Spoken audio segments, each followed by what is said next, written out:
for us to just spend some time showing you where to find your e-tutor if you've been allocated to an e-tutor group, how to interact with your e-tutor. There are thousands of students enrolled in this module, and I may not be your e-tutor. I have over 500 students in my e-tutor group. Maybe you are in my group, who knows? Then we'll spend some time looking at questions and answers based on what we've covered. We're then going to go from 1 to 1:30, look at something called reading effectively and reading with understanding. We're going to take a short break, in this time between 1:30 and 1:45, please feel free to step away from your computer or your phone, go to the bathroom, have a glass of water, stretch, all that kind of thing. And then we'll come back and we'll get stuck into understanding assignment questions at university. And there we'll spend just over an hour on that. And then in the last 10 minutes, leading up to from 10 to 3 till 3 o'clock, we'll do a wrap up and a checkout. So we've already done the welcome. So we're going to just skip that. So let's move on then to the objectives and the outcomes for today. So by the end of today, I'm hoping that you will have had a chance to use Eunice's online learning platforms. You would have learned about reading effectively and reading with understanding. And finally, you will use the reading techniques in order to understand your assignments, the requirements of your assignments, and the questions related to those 2 assignments for this module. I'm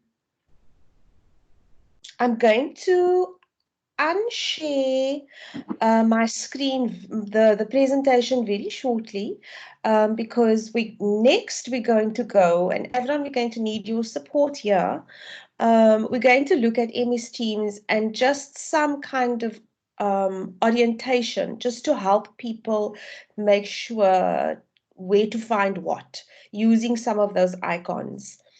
So the very first thing that's really important is, and I had to learn this myself, is that it's important that you download the app the application either onto your computer if you're connecting via a desktop computer or a laptop, or if you're connecting via a smartphone, that you download the MS Teams app from the Google Play Store, because that's what I did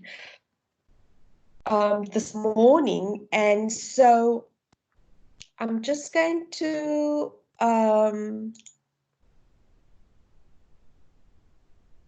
see if I can share.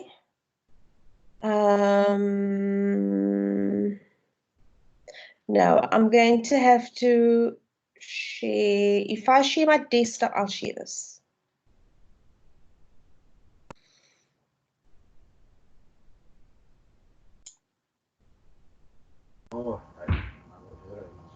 Okay.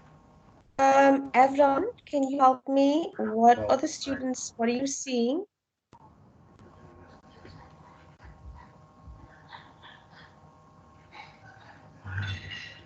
Hello, Avron.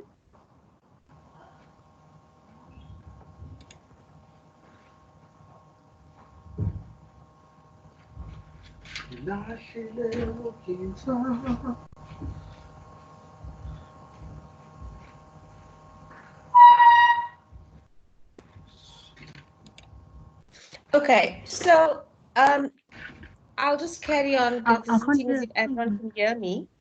It's really important that one of the first things that you must do is, and I think I'm sharing my desktop with you at the moment.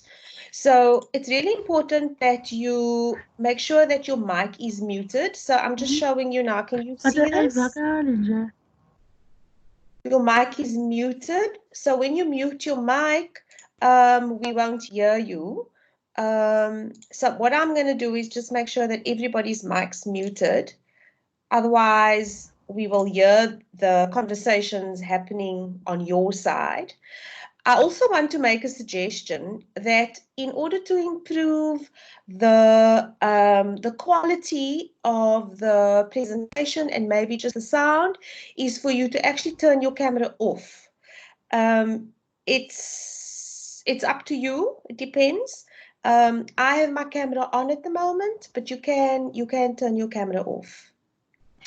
Then, if you want to ask a question, you can click on show conversations, and on the side,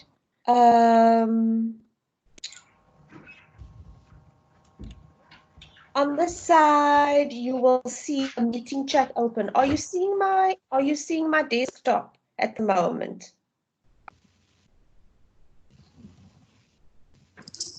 No. Not? Len? Yes. No. What the students are seeing is just basically what was in the video conference with you. So you're not sharing your desktop with us. Okay. Desktop. Okay. What are you seeing at the moment? Yeah. Okay, it's just changed now. There we go. So you're sharing the PowerPoint presentation with us. We're seeing your desktop. Okay. All right.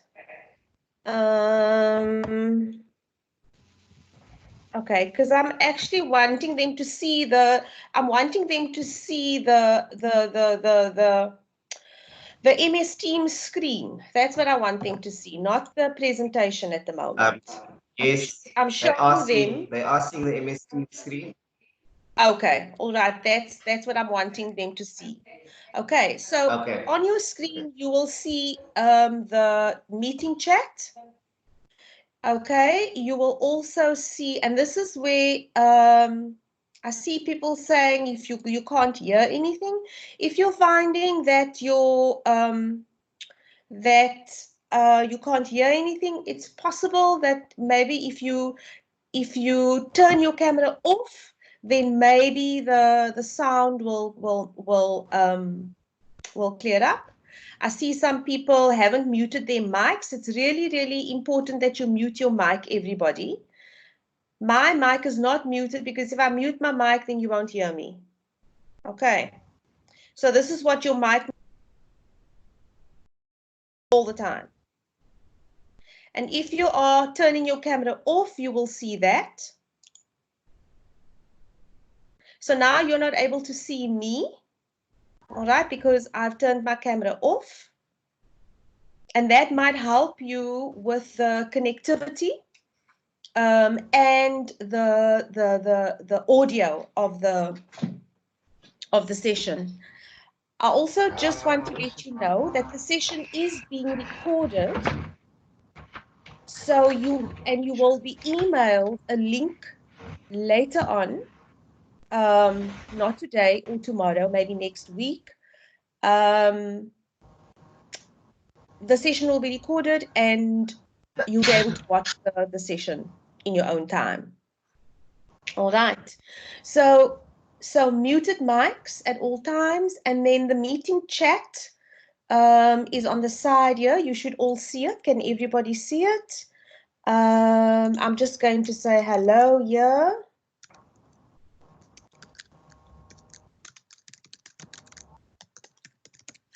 And it works very much just like your chat you would have on WhatsApp. It's real time. This is the place that you're going to be communicating with me while we are busy with the session. You can also ask questions there. And when I see it, I will try to respond to it, but there will be an opportunity for you to ask a question. Do you have any questions so far? Don't forget, if you want to ask a question, don't forget to unmute your mic.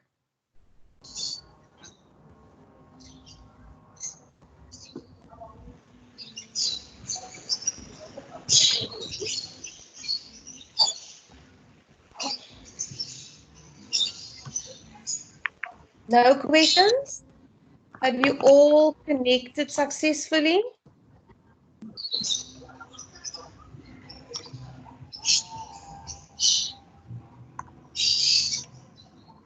Okay, so there's something else I'd like to show you. And you all would have received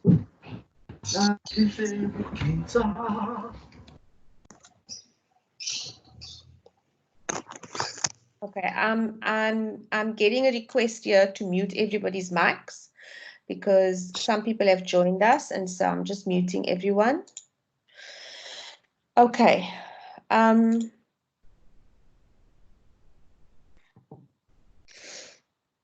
Okay, I'm going to show you where you're going to be able to find documents that I've uploaded to the session, and you'll find it if you click on this little bell here called Activity, and you click on File.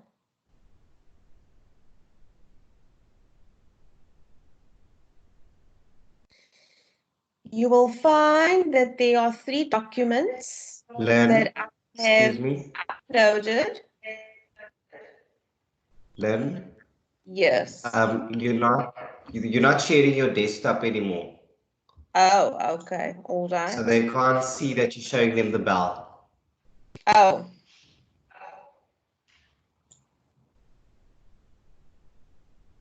And now? It's just, there we go. Perfect. So now I can show them. Okay, so the bell at the top here on your left-hand side, if you click on that bell, you'll see your screen will change. And then on the right-hand side here, you'll go to Files, which you'll find in the ENG1503.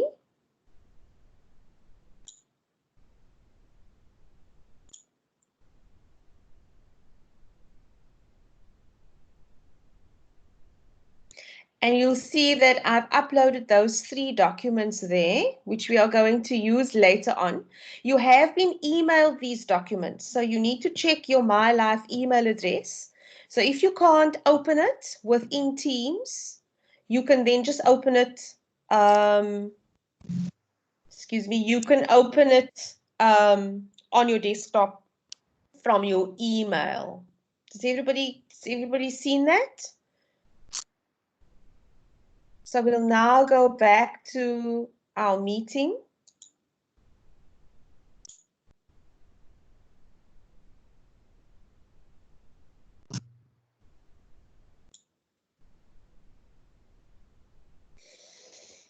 Okay, to the people who have just joined us, welcome. My name is Lynn Isaacs. I'm just going to make sure that everybody's mics are everybody's mic is muted. Okay. Do you have any questions at this point? Is there anybody who's having any issues at this point? Please use the meeting chat to ask questions. I'm just going to say, hi there. Do you have any questions? And this is just to show you where to put your questions or where to put your comments. It's really important that you try to interact, students. Otherwise, it's going to be me sitting here talking for 3 hours and you're going to fall asleep, and so will I. It's really important that we all new to this. Okay, can you repeat the instructions of where to find the files and how to download them? I think it wasn't 100% clear to everyone. Okay, sure, I'll do that. And that was, let me put my glasses on. That was Misty. Hello, Misty, welcome. Okay, Misty, so, and for everybody else who came on late screen, I'm going to do it again. So you go to the little bell at the top there called Activity.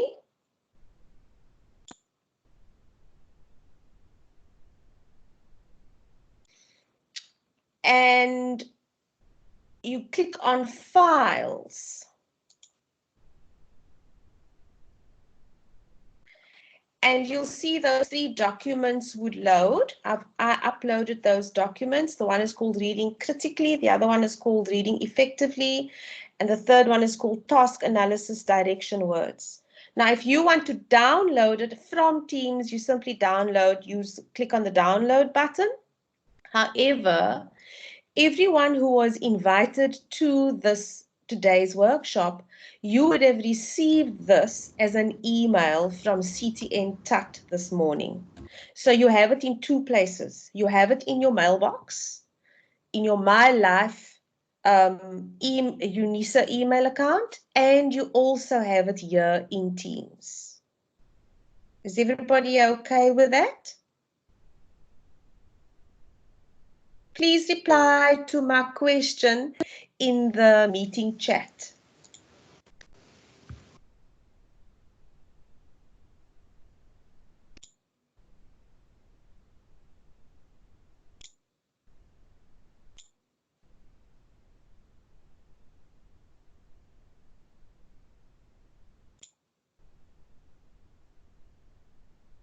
Great. Thank you. Thank you, everyone. It's wonderful to see you all participating. It's excellent. Fantastic. Great. Okay. Is there anyone who is having a problem with seeing the files? Okay, Clarissa, you said you received the email via mine. I'm struggling to find it. When you say you're struggling to find it, what do you mean? And maybe, Clarissa, you want to put your mic on and just talk to us? Hi there, can you hear me? Yes, clearly. Go ahead. Okay, so if I click on the bell, there is no files that are loading on my side on this app, but I have it on my UNISA. Okay, all right, then that's fine. The reason, everyone, and just help me here. I think the reason you're not seeing the files, and this would be for everyone who isn't seeing the files in the place that I've shown you, it might be that because you haven't logged in using the application. You've logged in using your browser. Okay. That is possible. Yes. So after the session, if you're still having problems seeing the files, then you can just send an email to CT and TAC, and then we'll be able to assist you. Does it help you, Clarissa?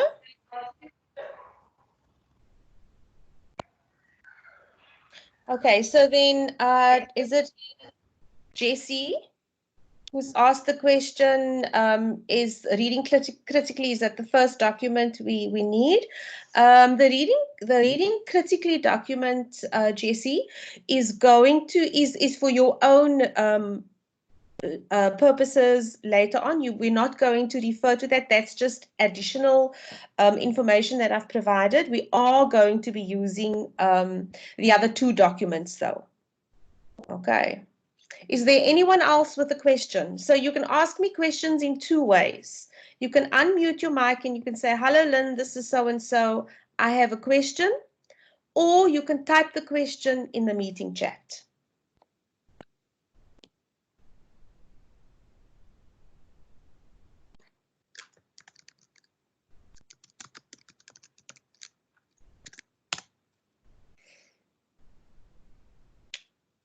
Are we good to go?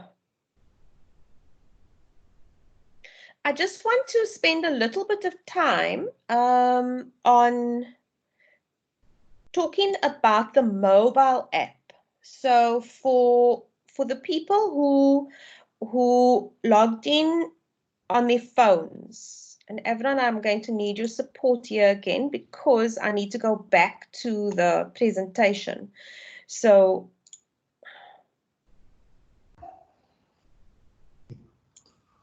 you're going to share your screen. Are you just going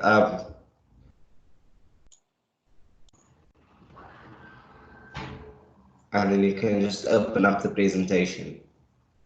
okay, I'm just getting click on confused share. with share. The block with the arrow in it. Okay, can you see that? Hang on. No, it's not sharing it.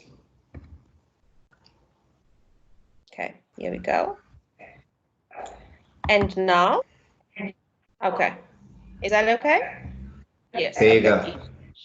Okay, great. All right. So I just want to spend a little bit of time, everyone, on showing you what the screens will look like should you download the app on your smartphone. Okay. For the people who downloaded the app or who need to download the app onto their laptops, in the meeting invitation that you received for today's session, there are step-by-step screenshots of how to go about joining them, of the other steps that are required.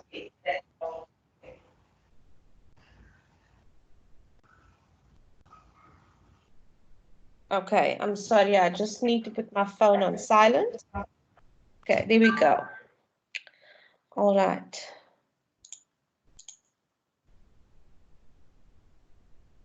Is everybody seeing this?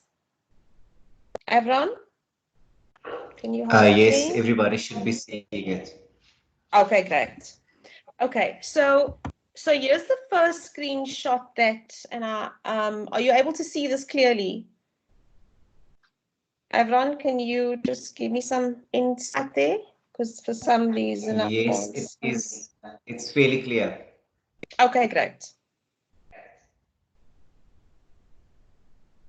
I'm sorry. I'm using two screens, and I sometimes get my my mouse gets a bit lost. So, okay, so you'll see now that all your icons are at the bottom here for the people using smartphones. So this is where you're going to go and look for the files. All right, there's your chat. This is your Teams. Now, when you once you've downloaded the app and you've signed in, you're going to see UNISA Western Cape tutorial classes. You're going to see 10 hidden channels, or you're going to see all teams, and then it's going to open. I'm sorry, I've got it the wrong way around here.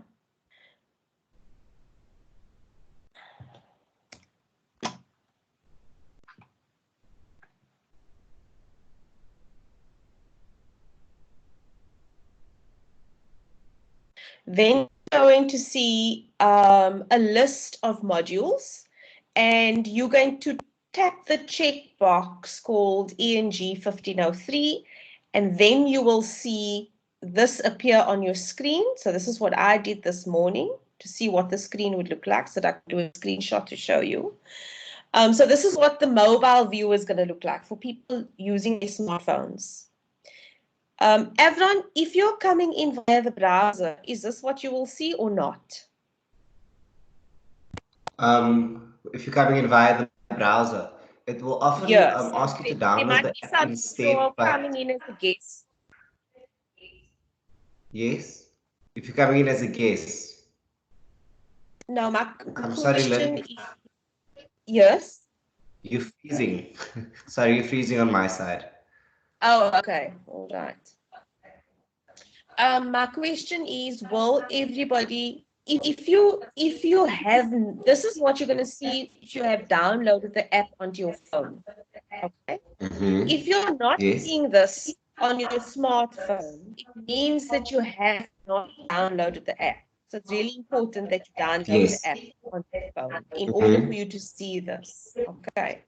All right. Yes. So once you've gotten to this screen, all you need to then do is go join now, and then you will join the workshop. It will open up the meeting for you. Yes. We'll open up the meeting. Is everyone following this?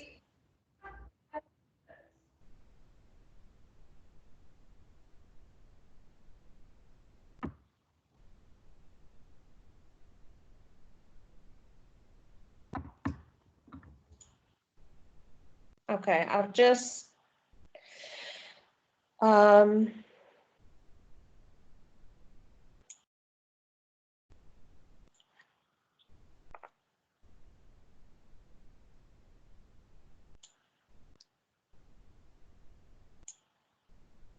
Cool.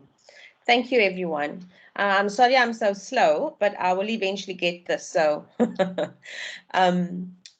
all right. So now what we're going to do is we're going to do a quick check-in just to see if everybody's here and everybody knows where the meeting chat is. So what I'd like you to do is in the meeting chat, I'd like you to introduce yourself to us. Tell us your name. We can see your name, but just say, hi, I'm so-and-so, and I'd like to know where you are from. So this invitation was sent to all the Western Cape, the students in the Western Cape. So where in the Western Cape are you from? I'm really curious to know that. And then tell us what it is you're enrolled for, what you're studying. So I will start. I'm going to say, hi, I'm Lynn. So I'm a facilitator at UNISA, but I'm also studying at UCT. So I'm enrolled, I'm doing my master's at UCT, and I live in the southern suburbs of Cape Town. Do you think you can see some Walton said hello, he's from Paddo.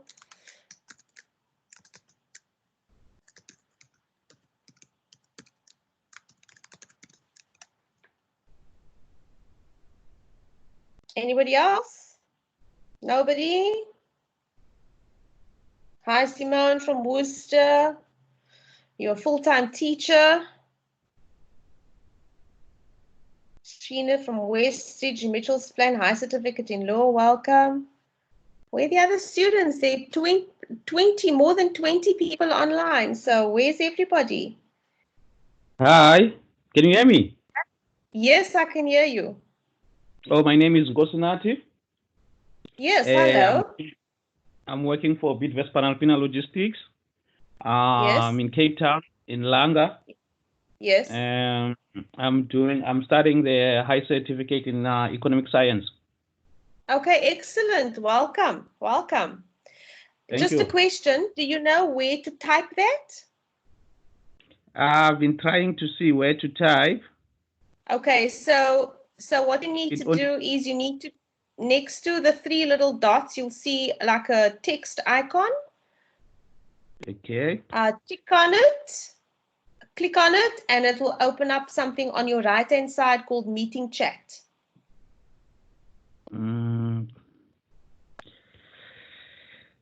Okay, next to the three icons, I see only the hang up button. Are you on a smartphone or are you on a laptop? I'm on a smartphone, ma'am. Okay, all right. Let me just see Len. where you would. Hi. Lachey here. Hi there. I'm also trying to type in the chat, but I can't. I am clicking on the three little dots where it says more actions. No, it's yeah. But then there's no option to actually click somewhere for the chat to come up. Okay. Everyone, can you help us? Okay, let me just, okay. If you click on, actually, on the top right-hand corner. Top right-hand corner. Yeah. Right-hand corner, you see that you can either, if you're on a mobile device, then you'll I'm on my see laptop. there are two icons at the top right-hand corner. Okay, all I have on the top right-hand corner is my initials, and then to close the screen, and then completely exit it. Okay. And that's it. Okay, so you are on a laptop. Yes. Can you see my screen at the moment? I can see you at the bottom right-hand corner, yes. Yeah, so what else do you see on your screen? Everybody else, 31 participants, and then okay, the option to turn my camera on. Do you see a little bar with a video camera, a microphone? Yes. Okay, now just go a little bit further. You'll see 3 dots. Yes. Next door to that is a little, looks like an SMS text icon. Okay, I don't have that for some reason. Okay. It's possible, have you logged in using the application, or did you click on the link and then just go and come in like that? Okay, all right. Okay. No problem. Yeah. So send an email to CTN Tut and Okay. carry on watching, okay, and listening and participating. At the end of the session, email them and then they will talk you through installing the application on your laptop. Because in order for you to have all the functionality, you must have the application installed on the actual laptop. Then can John Abrams here, can I perhaps just interject here? Could I suggest that because there seem to be students who struggle with the chat functionality, if they could just then, if they can't access the chat functionality for non-teams now, to send whatever it is that they want to have discussed to CT and TUT. Then I'm going to ask Richard and Bronwyn to maybe just copy and paste it from their side into the chat so that you can respond to it, so that we do not take up more of your time to take them through the content. Is that okay? Okay, sure. Okay, Richard, Bronwyn, are you here? John? Or can you, Avron, can you do that? I don't have access to CT and TAT, unfortunately. That's fine. I will ask somebody to join. I will ask Richard or Bronwyn to join the group, and then they can attend to that. But students who cannot access the chat functionality can now write to CT and TAT, and we will add it to the chat on the Teams. Then I suggest then you continue then with the rest of the session. Yes. Okay. Okay, all right. Okay, everyone, thank you so much for your introductions. I'm really enjoying it. Wow, there's somebody who's here from Hong Kong. Wow, that's incredible. Isn't distance learning amazing? Sure. Hales River, Gordons Bay, Ruitenwacht, Southern Peninsula, Parow Valley, Gordons Bay, Bredasdorp, Northern Suburbs. Wow, welcome everyone. It's really great to have you here. Atlantis. And someone from Claremont, Alces River, Kales River, Blouberg. So welcome everybody. I'm really pleased that you're here. So now what I'd like to do is I would like to, now that you have a sense of, how this Teams platform works, this is the platform that we will be using in the interim to connect with you and to provide you with the support that you're needing. So I'm just going to go back to the presentation.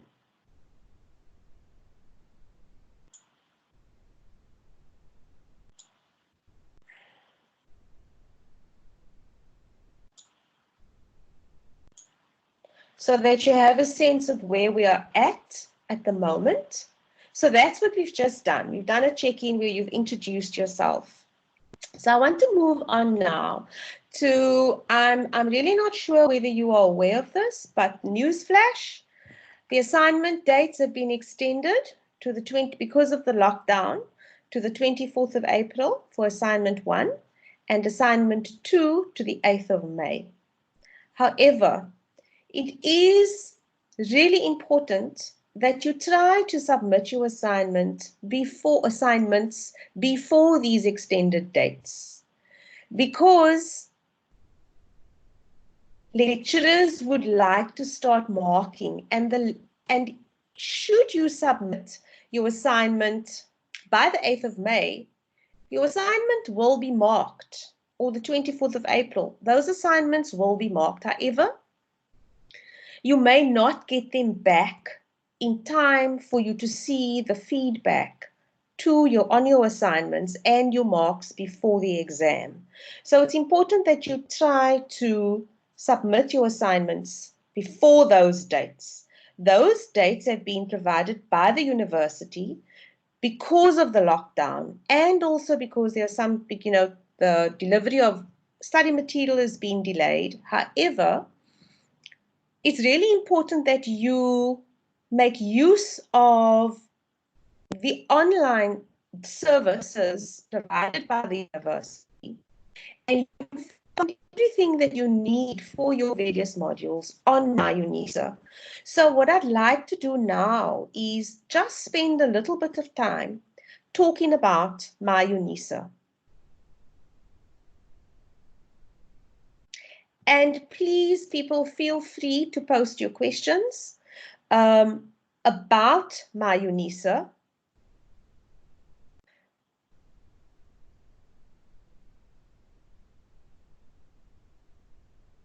I'm going to share my desktop with you so that you can see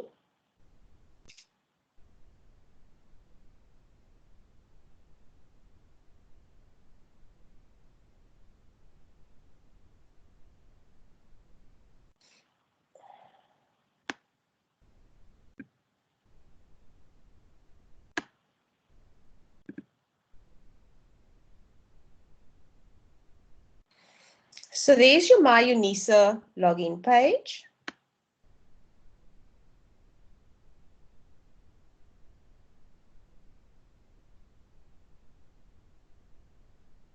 And so I'm now going to log in, bearing in mind that I'm not a registered student at the university. I'm an e-tutor, and I'm going to be logging in as an e-tutor. But before I log into MyUnisa, I just want to show you something that's really important. These notices here, as a distance learning student, it's really important that you check MyUnisa regularly. So the places where you will find information is going to be under this bar here called notices. All UNISA campuses to be closed during the nationwide lockdown. And you will find various notices relating to activity at the university. When you log into MyUnisa, you're going to find that you will find your specific modules that you are registered for appearing. So I'm now logged in, and I'm going to go to my modules. And what you will see, you'll get this. Now, under my modules, you may see something a little bit different, or rather you will go to sites. Now, these are my sites, bearing in mind that I am a tutor.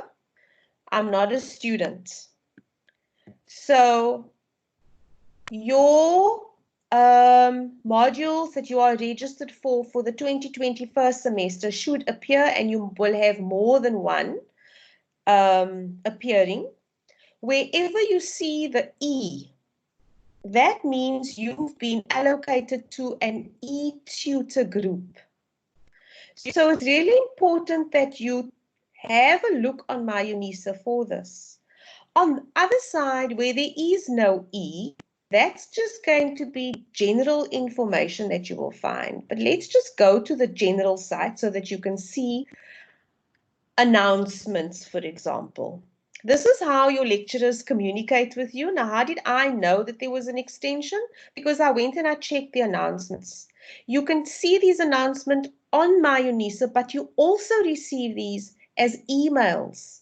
So it's really important that as a distance learning student, you get into the habit of checking your email regularly. Extended due dates for ENG1503 assignments. Please note, and there is an email from the ENG1503 team explaining to you that the dates have been extended and why. Something that's really important, it says, please note that we will not accept any resubmissions for those who have already submitted, as we have already started marking your first assignment. So for the people who have already submitted their first assignment, you're not able to resubmit it. Okay. For those who have not yet submitted, please try to do so as soon as possible. So I'll return to the list. And students, I'm showing you this today, and I'm spending this time here so that when you go away from today's session, you are equipped and empowered with knowing how to explore this learning platform, because this is going to be your life for as long as you are a student at UNISA. So it's really important that you know where to find information, how to find it, what to do with it, etc. So you're also going to find some discussion forums on the general site. And most of these forums, you'll find there will be students interacting here, there will be lecturers interacting here. But what I want to point your attention to is something called podcasts. Now, one of the lecturers has loaded a podcast for assignment 1. Lynn, And you will, sorry to interrupt. hello? Yes. Clarissa here. I've posted a question in the meeting chat. I just Yes. wanted to check with you for those that have already submitted our assignment 1s. Yes. How long does it take for us to get our marks and to receive feedback after submission? My honest answer is I don't know. Unfortunately, I'm really not in a position to answer your question, to give you a timeline. You will receive it if you have submitted it already. You should have received notification that it was received, but I'm not in a position to give you a timeline. There are thousands of students registered for this module, so it does take time for the marking to take place, but I really don't know when you'll get it back. Okay. Okay, thank you. So back to the podcasts. The podcasts can be found under additional resources. There are podcasts for both the assignments, and I would advise you to listen to these podcasts. There's part 1 and part 2 for assignment 2. These are all resources that have been uploaded by the academic staff or based in Pretoria to provide support to you. So you don't need to feel like, I don't know what to do. I don't know where to go. I don't know how to start. This is there for you to support you in addition to your tutorial letters. And we're going to talk about your tutorial letters in a minute. So I'll show you where to find your tutorial letters. For those of you who unfortunately who have not yet received your study material because of the lockdown, you will go to official study material on the general site, and you will find tutorial letter 501 there, and you will find tutorial letter 101 there. 101 will contain all of your assignments. 501 will contain content for you to work through with activities. Under additional resources, you will also find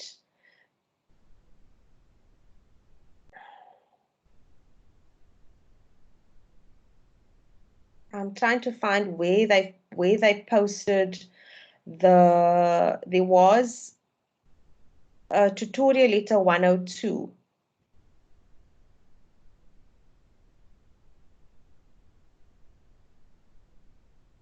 And I'm really not sure now. You'll even see there is an email that you would have received on how to submit assignments on My UNISA. Because if the lockdown is going to be extended, then you will not be able to go to the campus to submit your assignments. It's really important that you read this email and practice how to upload and really play with the system to figure out how to do this. So I'm going to go to the eTutor site because I see that my time is running fast. So it's very similar to the general site. So these are then all the announcements I would have sent to my eTutor group. I send one every week, and I tell them what we are going to discuss, what we're going to talk about in the discussions.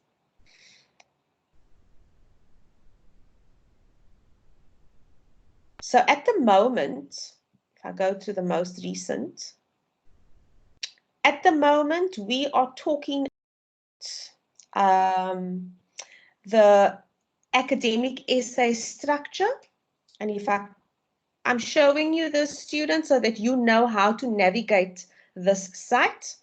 If I tap on or click on that heading, it will open up the forum and you'll see 3 topics appear. So I posted a video, and if you open it up, and then I just typed a little message, watch this essay or this video as a refresher of what the last 2 tutorials covered. There's another little video and a handout that I uploaded. And then last night, I uploaded some information on what is a thesis statement. And just on that, knowing what a thesis statement is very important for assignment 2. It's not going to be covered today, but I have been explaining to my tutor group what it is and where to find additional information about what a thesis statement is, using the resources that you have received, either through the post, in your tutorial letter, in your study guide, and then I also post additional resources that students can then make use of. Now, how do you interact with your e-tutor? You'll see, so if I said, please post your answers as a reply below. All you have to do is hit reply, and you'll see that another little window will open. And I'm just going to type some nonsense in here, just so that you can see this. Okay, let's pretend that that's a question from someone. And the publish button is equivalent to your send button that you're all familiar with on your other social media platforms. Okay, so when I log in next time, I will see that there's something that's not read, or that there's something extra in this topic called what is a thesis statement. I will then go to that question and I will then hit reply, and I will send a response to the student to say, there's your answer. Okay, so that's the e-tutor portal. It is really crucial that you participate there. It's really, really important that you take part in this online space, because with the lockdown in place now, that's your only way that you can interact not only with your e-tutor, but with other students. Because if I go here, one of the things you would have had to do is introduce yourself to us. So if I look here, all of these introductions here, these are some of the students who have introduced themselves to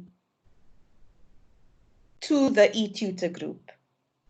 And it's really up to you to take advantage of the opportunity and the platform that is made available to you by the university. And what's great about this platform is that this platform is free. For those of you concerned about data costs, when you go to any site that ends with unisa.ac.za, as I'm highlighting there on the screen at the moment, if you need to go to any of the UNISA sites, you just need about R1 worth of data in your data account in order for you to get to the site. Once you are there, you will not be charged, you will not use any data. The university has agreements in place with all of the cellular, all the mobile networks in the country. I can't tell you how privileged you are to have that in place. I'm at UCT, and UCT, because of the lockdown and because of the virus, they've obviously shut nobody can access the university.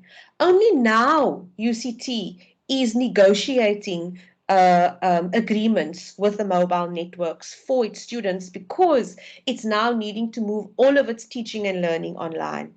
As a UNISA student, That agreement is already in place. Your learning doesn't have to stop. I can only connect once with my lecturers. Once again, our term only starts at the end of April. So we're losing out a lot of time. So face-to-face universities are really, they're scrambling at the moment to reach their students, whereas you don't have that. You have access to an e-tutor, you have access to your lecturers. You now have access to a facilitator like me in the region to email me using the CTN TUT email address with your questions related to ENG 1503. So I hope that you found this valuable. I'm going to log out so that we can continue with now just start. Okay. Oh, thank you. Tutorial letter 102 is under additional resources. Somebody's commenting and saying the podcasts were very helpful. There's a question about the multiple choice assignment. Just on the multiple choice assignment, students, that assignment can be left for another day. I encourage you to focus on your assignment 2. Your multiple choice assignment 3 is not for marks. It's not credit bearing. All it is serving is a platform for you to provide feedback to the lecturers as to what your experience of this module was like. So don't stress too much about that assignment. It is an optional assignment. Okay. Okay, what other questions are there?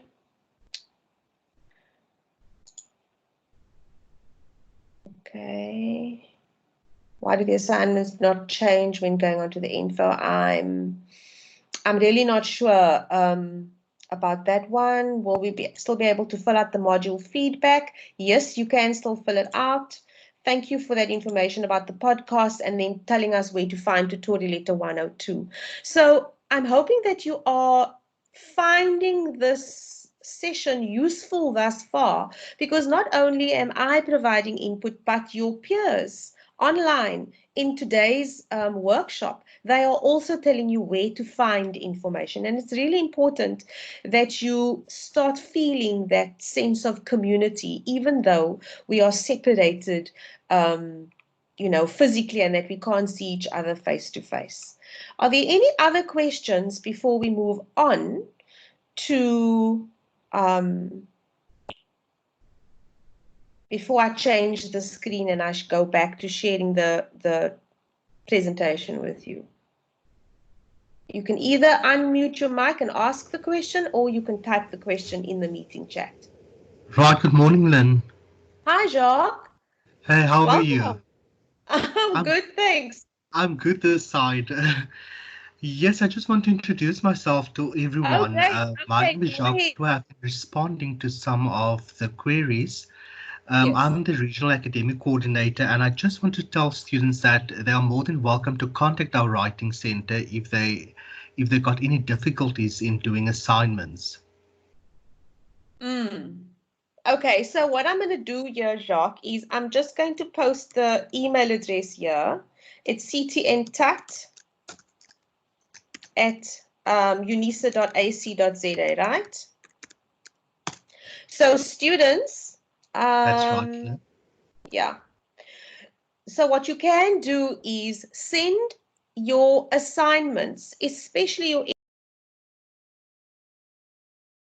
module. This is guide for any student at the university, whether you're undergraduate or postgraduate. You email your draft essay to ctntat@unisa.ac.za. You explain what it is you're needing, and somebody like me or Jacques will then have a look at your assignment and we will provide you feedback. Note, it's really important that we are not subject matter experts. We are looking at things like whether you have dealt with the question at hand. We are going to look at your use of academic language. We're going to look at the structure of your essay. Have you met or fulfilled all of the requirements with regards to the essay that you are having to write? Does that help? Is this something that you will find useful? So we are available at the moment. The service has run. We're just now informing you of the service, that it is active and up and running. Jacques, is there anything else you'd like to add?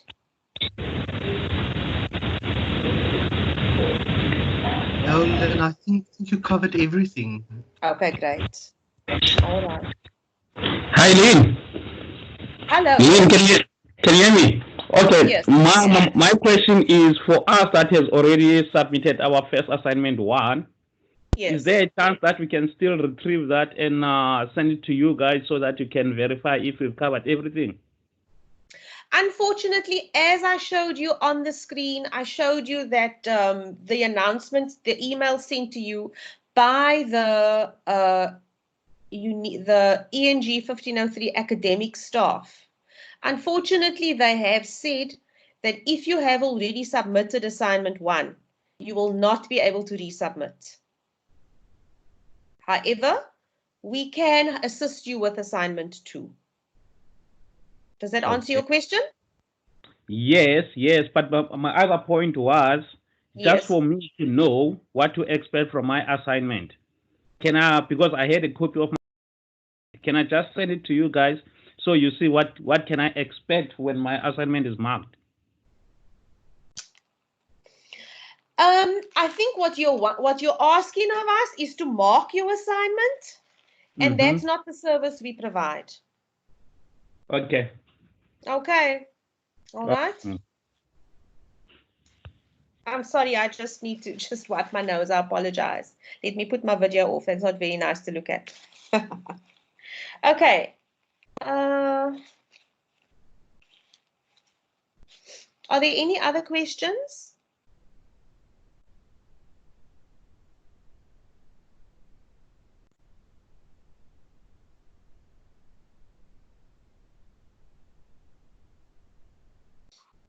Hello. Hello, Lena. Can you hear me? Yes, I can hear you. Okay, it's Janine speaking. I would just like to ask. Hi, Len.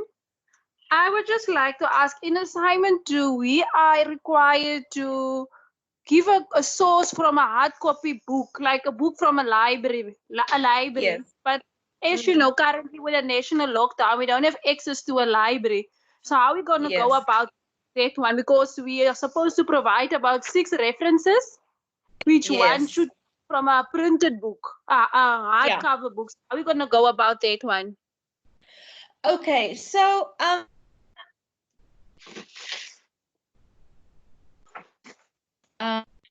and let me then just go back to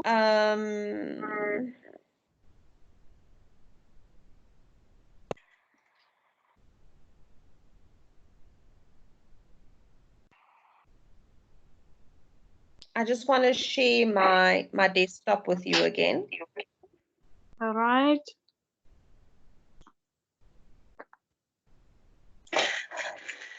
Are you seeing this? Okay, so let's just go back to my UNISA. So this is the beauty, students, of studying through a distance learning university. One of the benefits of studying through UNISA is that UNISA has the largest library online in Africa. Okay, so how do you access the library? So you go to your My UNISA, and I've just opened up My UNISA, and you see the library tab there.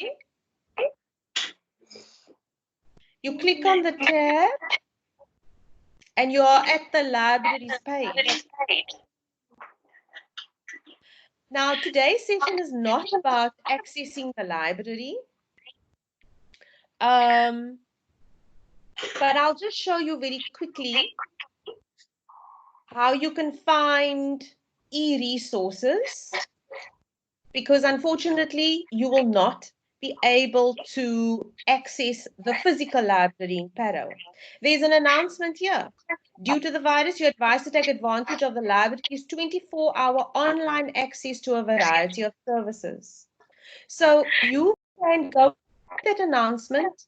They are read the library source services. Explore this page. Because on this page, there are numerous, what's the word? Resources that will show you how to use the library online. Does that answer your question?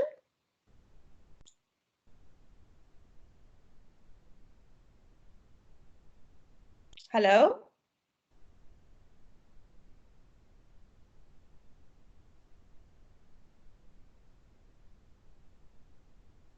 Do you hear me now? Yes, yes. Sorry, Lynn. Thank you. Yes. It does answer my question. Thank you so much. Okay. Thank you, Lynn. Yes, Aaron. Sorry, I just muted her afterwards because you were echoing. Oh, okay, okay. All right. Okay, so great. You're finding the library information really useful. So, use this time that you have now, where we all have to stay safe and stay home and stay indoors, to really explore the library. Again, you don't need data because you're going to a unique. Just remember that, okay? You just need a little bit of money in your data account to get there. As soon as you get there, that will be that amount of money that you spent to get to the website will be reimbursed to your account. Does that make sense? Please just Hi, Lynn. let me know that you're hearing me by using the chat, because I'm trying to get a sense of who's following. Hi, Lynn. Yes. Hello. I'd like to ask, how exactly do we use the My Library online? I'm not sure I understand your question. How exactly do you use? So now I want to know, I'm not really sure because I tried to enter there the link today, but I don't really know exactly what happens there. Where do I click for information and all of that? Okay, all right. I'd like to ask, how. Yeah.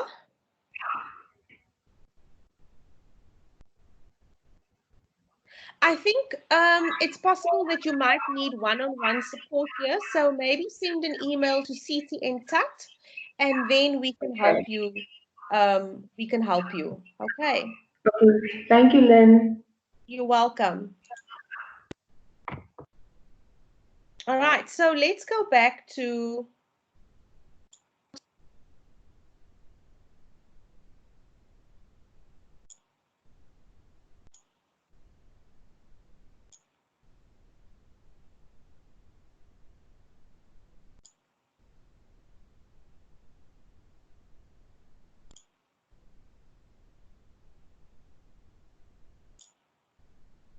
The presentation. Okay, so if you have any further questions, please post them in the meeting chat and then we'll address them later on, or send an email to CTN Tut. Okay, so let's move on to looking at academic reading for writing. It's really important that you make use of your tutorial letter 501, because it describes in quite a bit of detail some of the reading strategies that you can use when you are needing to read for academic purposes. So I just want to share with you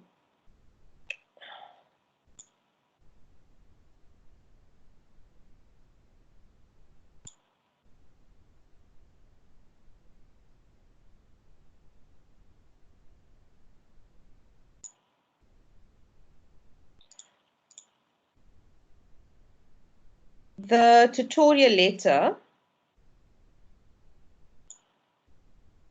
I'm not sure why it's not coming up.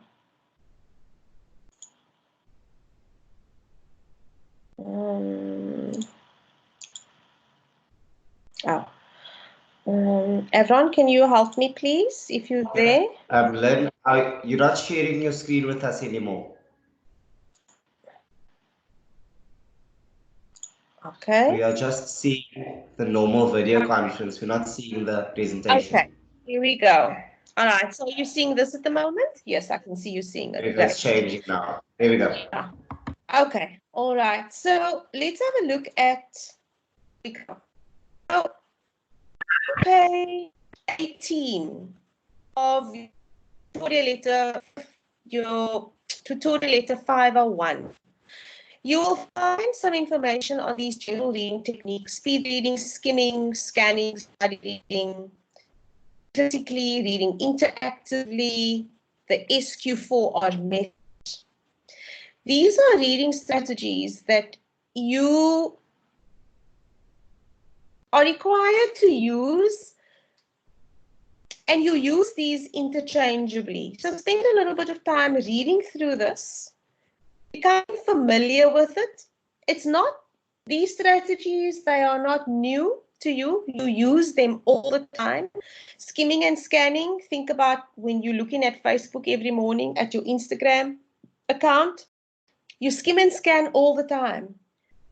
And what catches your attention? Something that's of interest to you. And then you stop, and then you look at it in a little bit more detail. And then you move on to the next thing. So you're doing the skimming, you're doing the scanning, you're doing the study reading.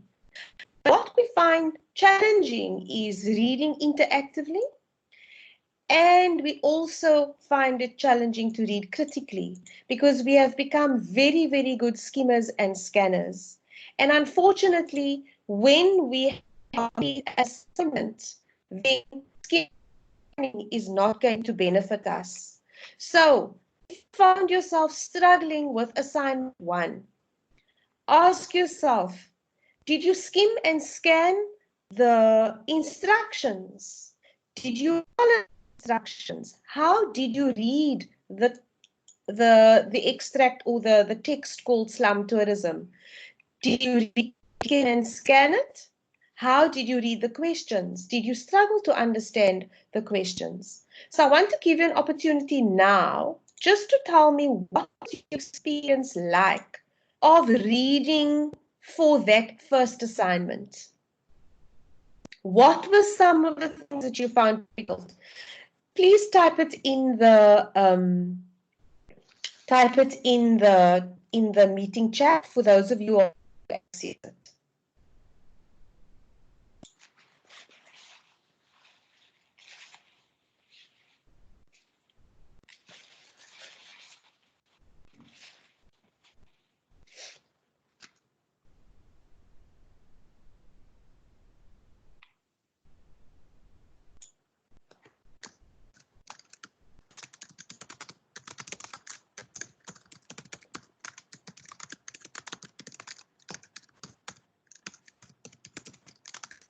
I'm just typing the question.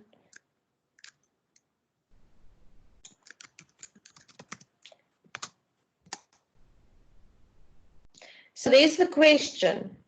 What were some of the reading challenges you faced? Apologies. With assignment 1. Focus in on how you read it. What did you struggle with regards to the reading?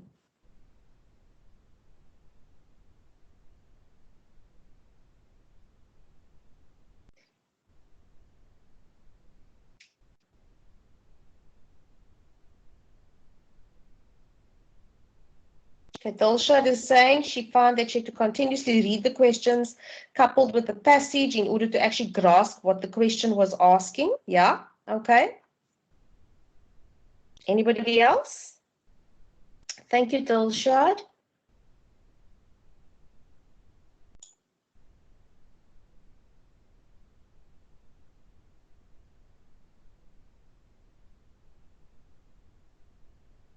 Is there anybody who wants to maybe speak talk about their challenges?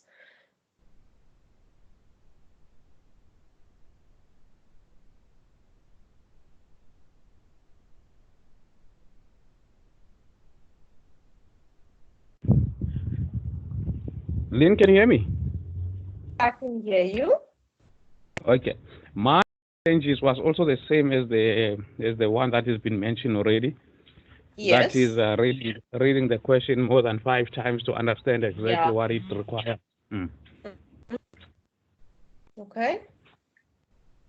Somebody's saying, all right. Freely saying having to reread the passage in order to understand the question. Yes.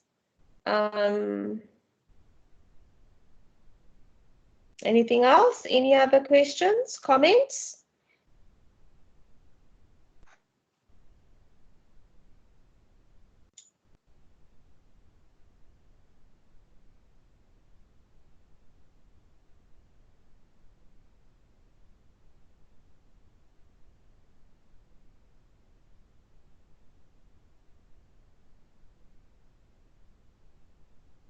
It's really, yes, hello.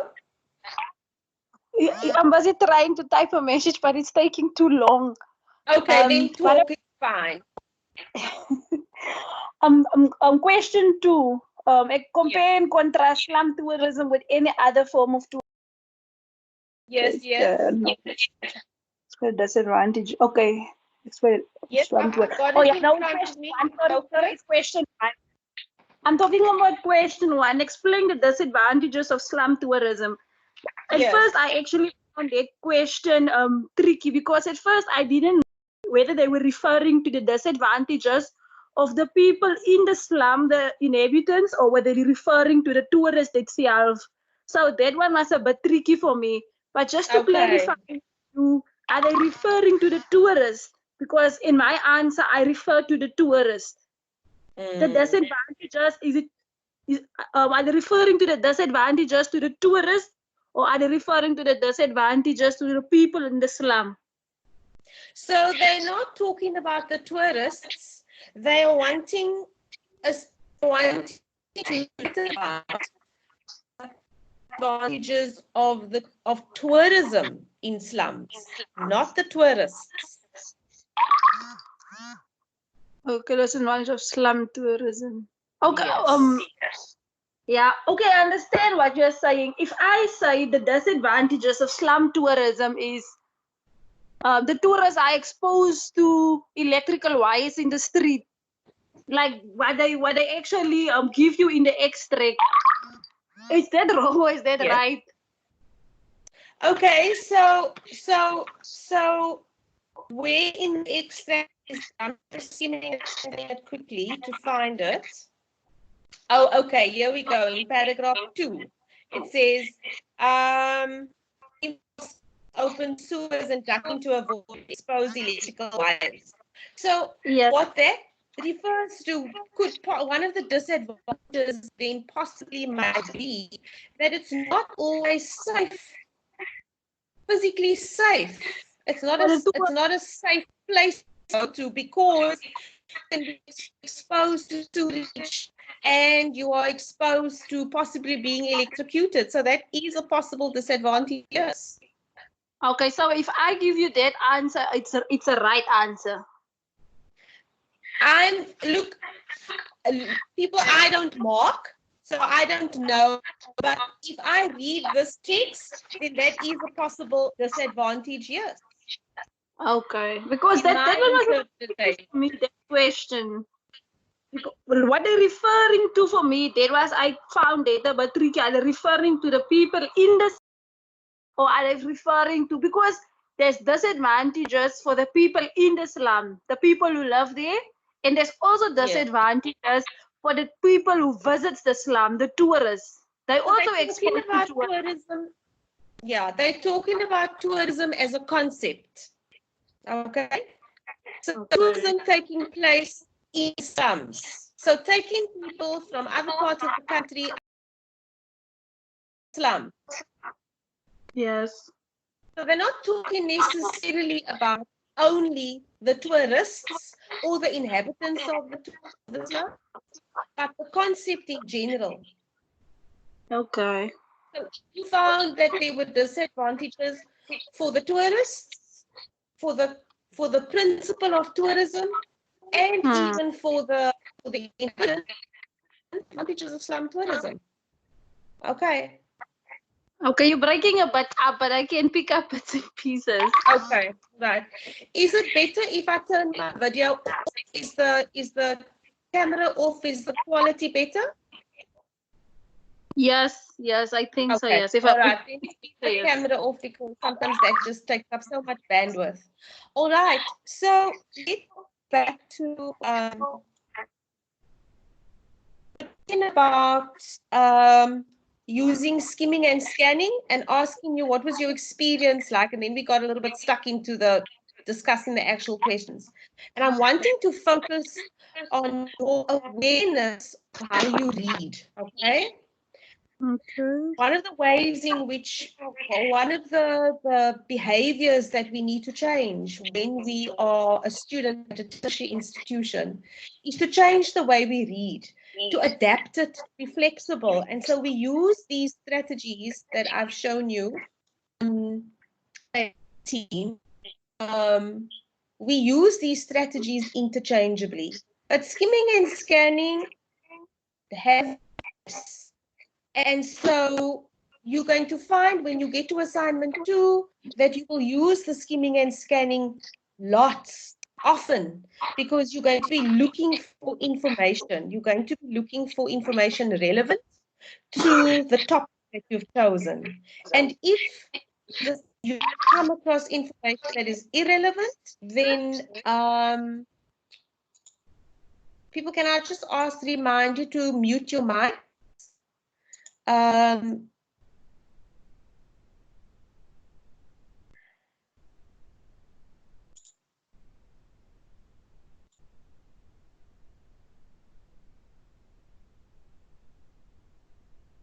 And so you'll come across information that is relevant and irrelevant. When you're just going to ignore it. But when you get to the information that is relevant to your question or that is relevant to your topic, you need to read it differently. And so you need to look at deeper reading, reading to understand. You're not reading to learn the detail, because you're not studying you're not studying the text because you're going to write the exam. And so it's using in such a way that you use them to meet your purpose or to know what focus is. We use our question to help us focus and to know what our purpose is. You also have a really fantastic tutorial letter called Tutorial Letter 102. I don't know if you are aware of the students. This tutorial letter gave you or is giving you step-by-step support as to how to answer the question. It's been available to you either in an announcement. You were sent an email to your MyLife email address. It is available on my on the general site. So you would have received it in the mail. You may or may not have gotten it, okay? But you would have gotten an email to say that there is a tutorial letter 102 uploaded. So it's really important for you to check your email regularly, not just for this module, but for all your other modules. And with a lockdown in place, your lecturers are going to use the tutorial letters more and more. They're going to use function more and more so that you know where you're at, what you're doing, what you need to do for your different assignments and the different modules. So for that question 1, there was detailed information. Question. The same with question 2, 3, 4, and 5. It also gives you details on how to approach assignment 2, your research-based essay assignment. Do you have any questions or comments on that?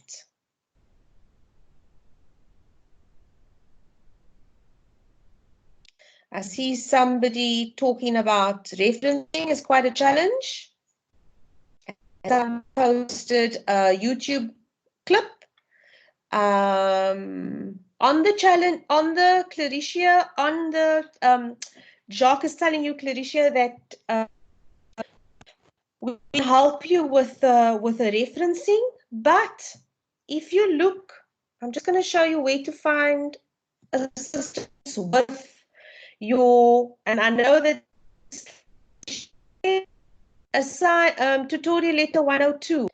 At the end of tutorial letter 102 in Appendix B,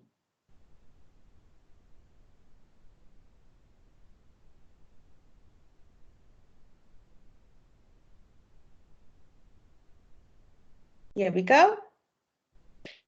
Use method of referencing, and here you are shown through the use of examples of how to reference a book.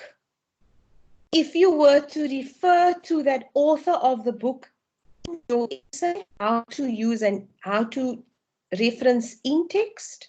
If there are more than one authors, and I'm not going to, today is not about referencing, but I'm just showing you where to find assistance together with the YouTube stuff, and maybe your e-tutor can also help you.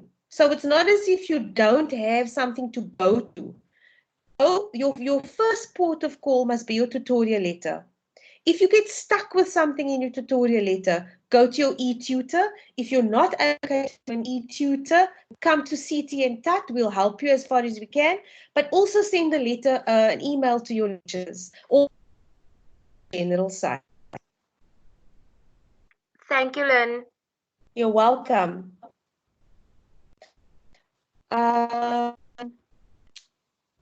Yes, the recording is going to be made available later on. Yes, isn't it? I must read through the tutorial later. So, hence my question, how did you read through it? How did you read? You know, it's really important for you to reflect on the way in which you are reading. So now that you know about all of these resources, let's just have a look at how we can read effectively. And I think what we're going to do is, let's take a break. I did say that at 1:30 we were going to break for 15 minutes. Do you feel we need a break? I think we do need a break. We've been at this for an hour and a half, and it's a really long time to sit in front of your computer. So I suggest that we all take a break. Bathroom, water, stretch, you need to do, say hello to your family, and then I'll see you back at 1:45. Is it okay? You can just give your response in the chat.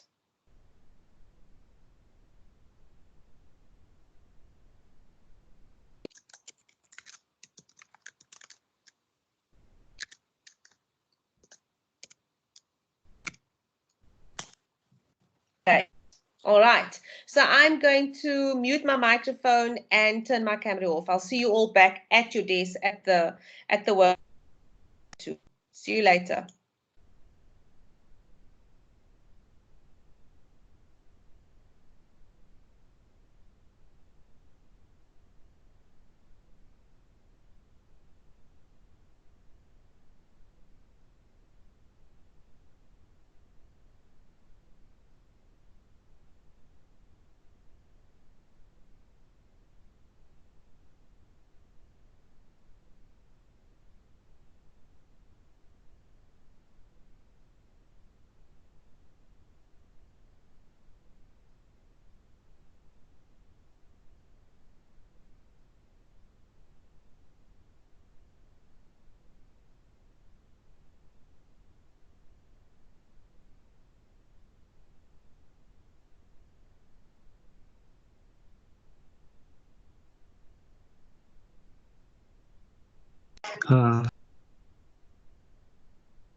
Hello, everyone.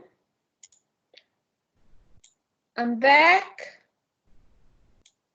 Are you all back? I'm back. I'm back. Great, great. And Biswa, you're saying you're not able to join the meeting. Yes, the recording will be available.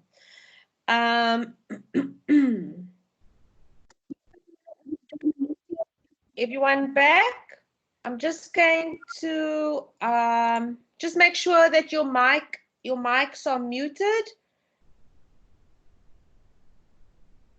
And if the call quality is really bad, then maybe also just turn your camera off. I'm just going to leave my camera on just for a few more minutes so that people know that we're back. And then we'll continue.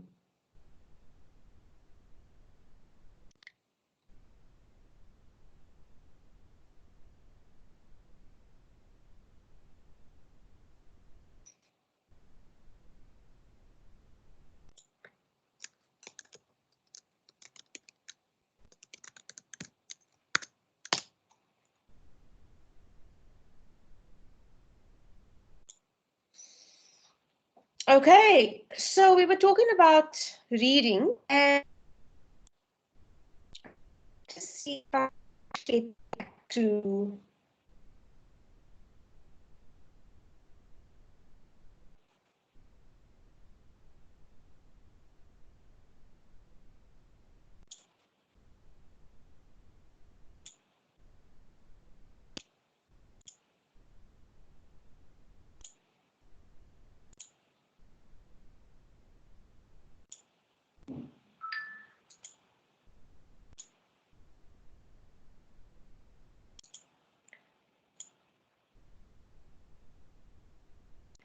I just want to get back to the presentation, everyone.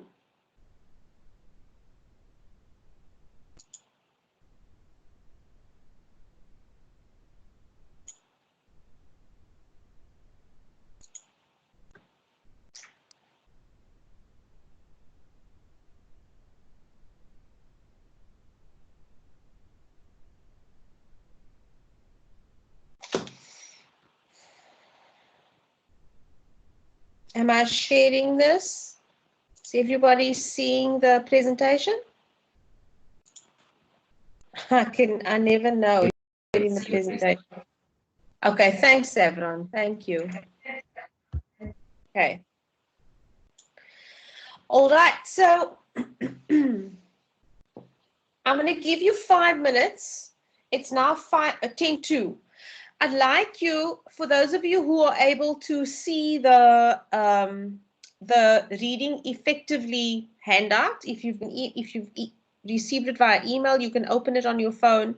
What I'll do is I'll actually put it back up onto the screen, but this is what I want you to do with those notes.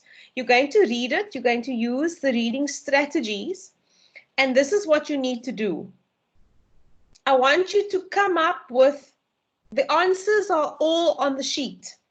I'd like you to list the ways of reading effectively and reading with understanding. And then I'd like you to put your answers to that question in the chat. Okay, so I'm going to now the presentation, and I will repeat the question. I'm going to open up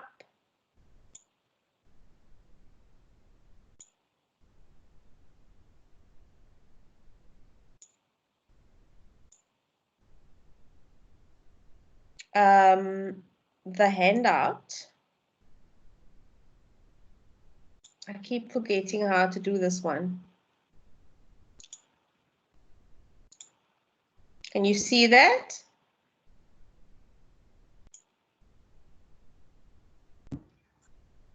Yes, then they should be able to see it now. Okay, cool. Thanks, Evan. Okay. So if you have the content on screen, hopefully I'm going to scroll very through this so that you can pick up, and this is the question. The question is... Sorry, Lynn? Yes? I can't see nothing. I can't see nothing on my side. Okay. At the moment, I'm sharing something called Reading Effectively. If you're not able to see it, it could be, I know that I am sharing my screen at the moment, so you should be able to see it. Lynn? Yes. Possibly unshare then reshare. Okay.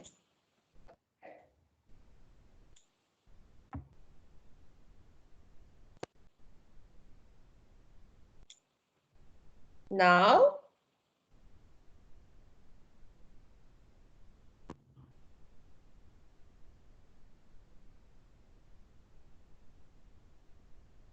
Okay, so let's work with what we've got. The question is... There we go. What Perfect. are the ways? Yeah. Is there a comment? Now I can see it. I've got it. Okay, great. Oh, okay, excellent. So the question is, what are the ways for us to balance understanding and reading effectively? Okay, you're going to use skimming and scanning to answer the question. So I'm going to scroll through this very slowly so that you can pick up specific sections of a text in order to answer that question. What are the ways in which you can balance understanding something with reading effectively? So I'll just scroll through it.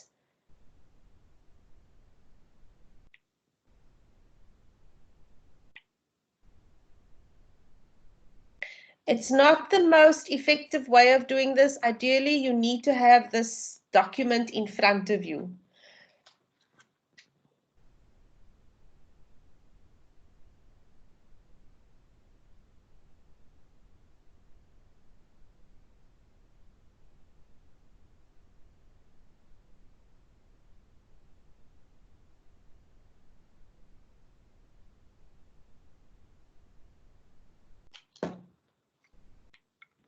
Okay, so I'll...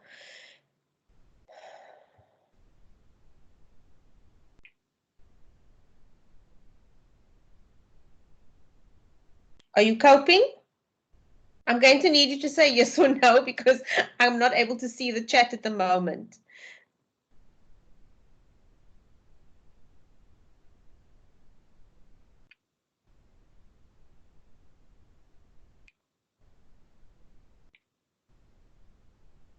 Lynn? There's only 2 pages. So I'll just go back to the very beginning and I will scroll very slowly so that you can just pick up certain things.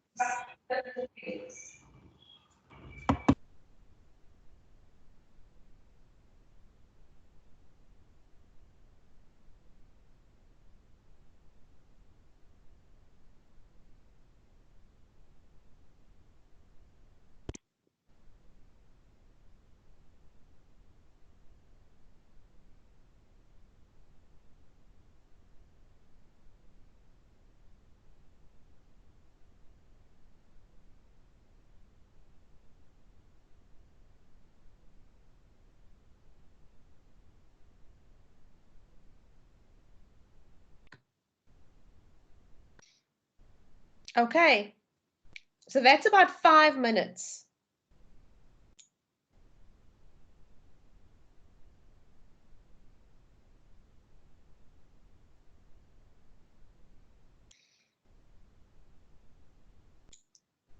Can anybody who's here today tell me what is one of the ways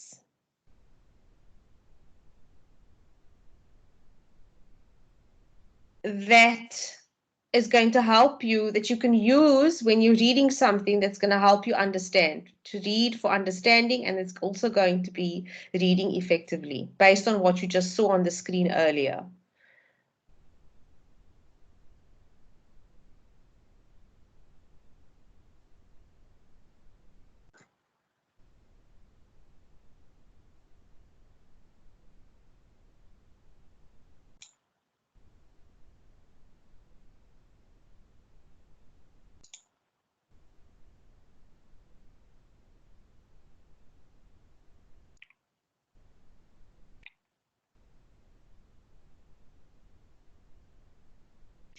Avron, is there a reason why I'm not seeing I'm seeing people are replying, but I'm not seeing it. Oh, is it just a lag? It's possibly just the lag. Okay. Because I think my internet also took a dip at some point now. Yes, because I see people like Roche, Dorian Johnson has replied, but I'm not seeing it in the chat. If you click on are you seeing the pop-ups? Yes, I'm seeing the purple pop-up. If you click on that pop-up, it's going to take you to the chat, to the actual chat, and then you can see. Oh, I see. Okay, because I'm just looking in the meeting chat on the right-hand side. And yeah, no, that's not updating. It's yeah. taking a very long time to update. So if you just click on the chat on the side, you'll be able to see. On the left.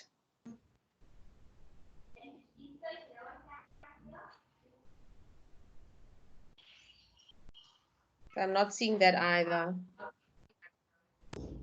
The chat, the icon. It's under the activity bell.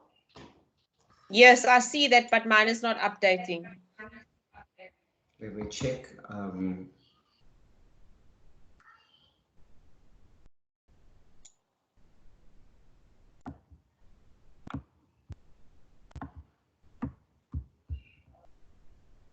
Okay, here we go. It's just updated now. Okay. Yeah. Okay. So some people have said have a focus point before reading. Someone said surveying the text. Simone saying finding a focus, surveying the acquiring vocabulary, engaging with the author, improving comprehension, going beyond the prescribed reading. Survey the text. Yeah.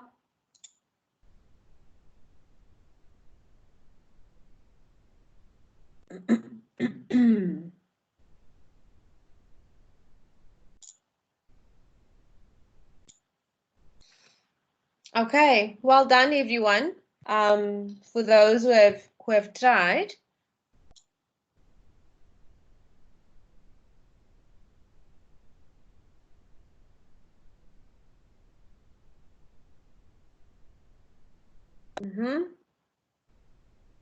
Excellent. So for that's great.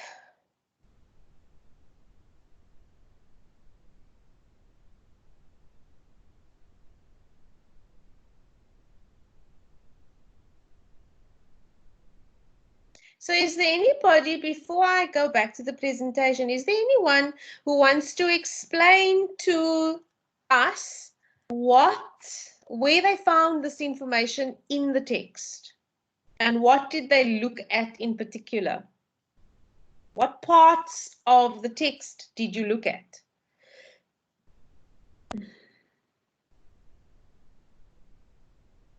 Anybody?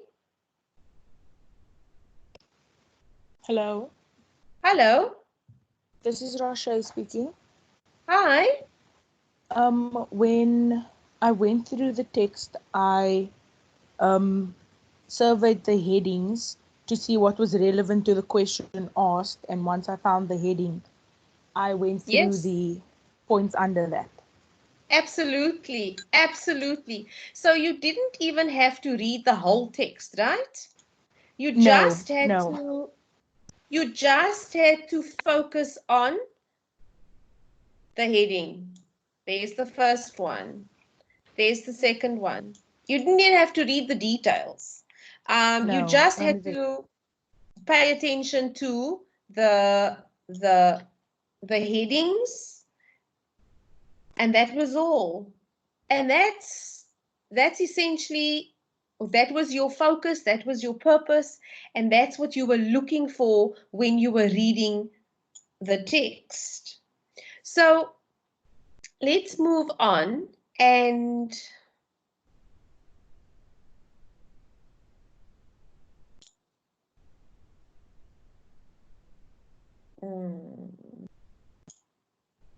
okay. For the people who you might have caught one or two of those headings. But here's the headings up on the screen now. Okay?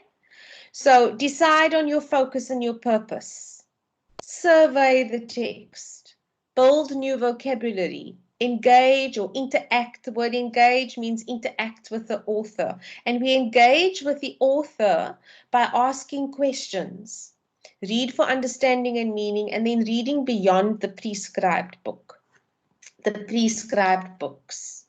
So I'd like to now, I'm going to try something. I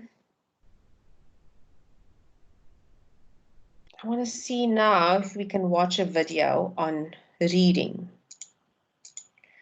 And let's see how it goes. Yes, you're right, Ntombi. This is where your skimming and scanning comes in handy. And you use those reading strategies because the question asked was very specific. It wasn't asking for details. Everyone, again, I'm going to need your...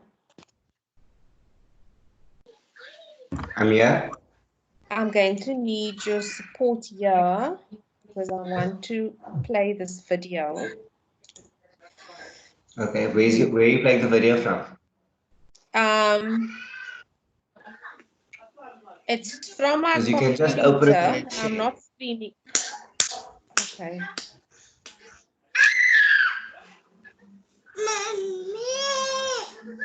And the mommy, please mute the mic. Okay.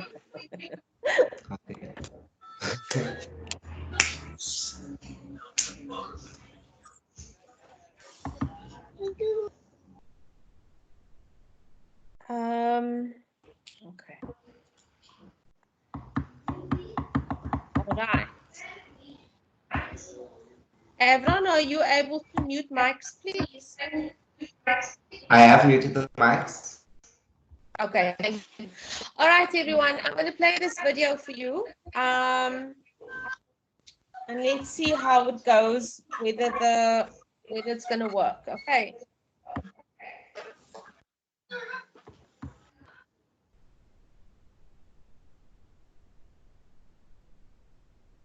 I just have to make it a little smaller.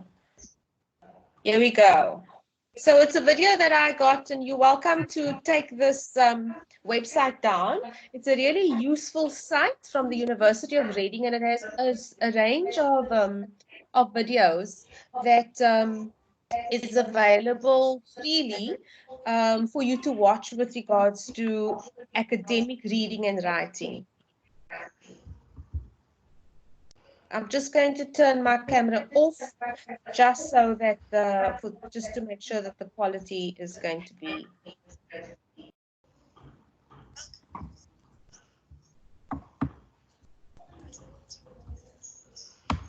Tutorial is designed for you to go through at your own pace, and you can pause it at any time. Reading is just reading, isn't it? But how would you go about reading, say, a novel in comparison to a magazine, or a glossy advert, or even your module handbook? It's very unlikely that you'd approach them in the same way, as we all adopt different reading strategies depending on the type of text we're reading and why, even if we might not consciously realise that this is what we're doing. The same is true for academic reading. You need certain approaches and strategies for this type of reading, as it's different. When you're reading academic texts, you're reading critically. This doesn't just mean negatively, but that you have a purpose for your reading, that you need to select what to focus on, and you need to read actively to make what you read useful and meaningful for you. Before you start any academic reading, it's good to spend a few moments thinking about your purpose for doing this reading. It may be quite general, such as developing background knowledge of a new topic. It may be more specific, such as answering a question that you have. It may be to build your understanding and fill in gaps after gaining the basic knowledge for lecture. Or it might be identifying what out of your reading means to be more targeted and motivated, rather than just diving straight. enables you to be selective. At university, that you need to read widely. But this doesn't mean that you're expected to read everything. Trying to do this is demotivating, impossible, and just simply not necessary for success. But how do you know what to select? A good strategy is to remind yourself of your purpose for reading, as asking, what am I trying to find out? Helps you focus on where you can best find this out, so that you can select a more manageable and relevant number of texts to read. Also, unlike a novel that has a plot and a narrative, academic texts are not designed to be read from cover to cover. So select which parts to read within a text using the structure of the text, such as the contents page, index, and headings, to direct you straight to the selective is probably the most important ability from academic reading that you'll develop throughout your time at university. To be efficient at reading academically, you need to read actively. If you just read academic texts over and over, hoping that the information will somehow pour into your brain, you're likely to fall asleep and not remember what you've read. This is because reading over and over is a passive way of reading. To read actively, you need to do something with the information that you read to engage with it, such as creating mind maps, different forms of notes, or making connections between what you've read. Here are some more strategies for active reading, such as asking yourself questions about what you're reading, which will help you engage critically with the text. You can pause the video at this point to look at them in more detail and perhaps select one or two that might fit with your style of working. So I've paused the video so that you can have a look at it. And then in a minute or so, I will play it again. I'll continue with the video.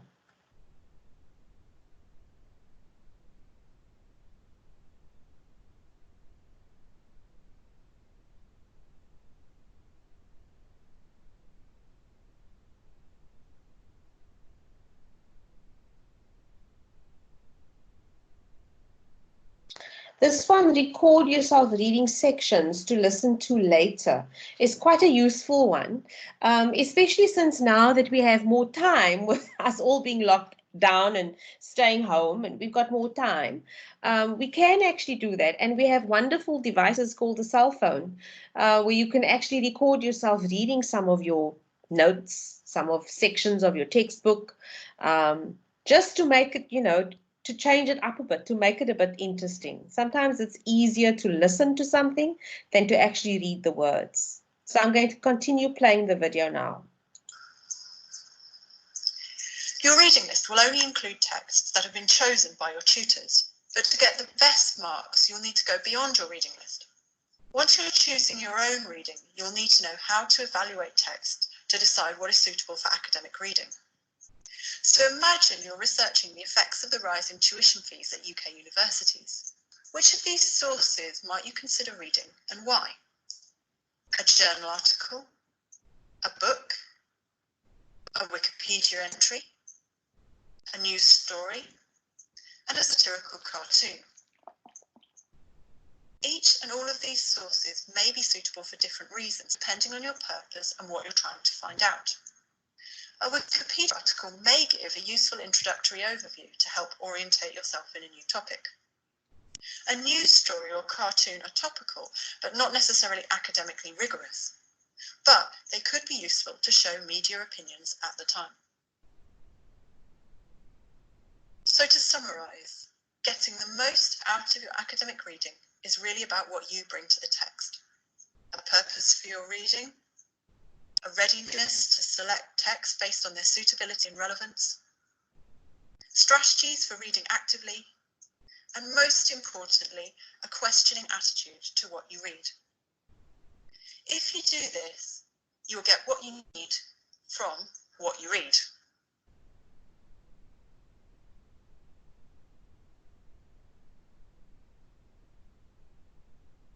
Okay, so I hope you found that that video useful.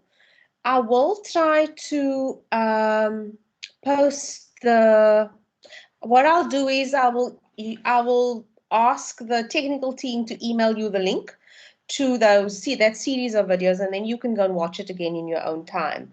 So that you have, just to recap. So let's just get back to this presentation.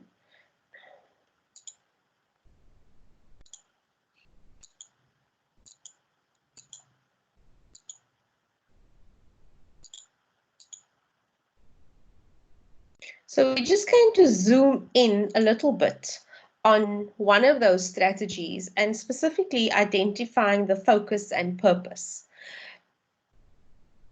And I'd like to suggest to you using 4 steps to help you analyze or take apart the questions. Remember, what we're wanting to achieve today is one of the things we're wanting to achieve today in this workshop is to leave you with a way to understand the question, understand the requirements of your assignment. So, of course, it's clear that it's really important for you to read your tutorial letters very, very carefully.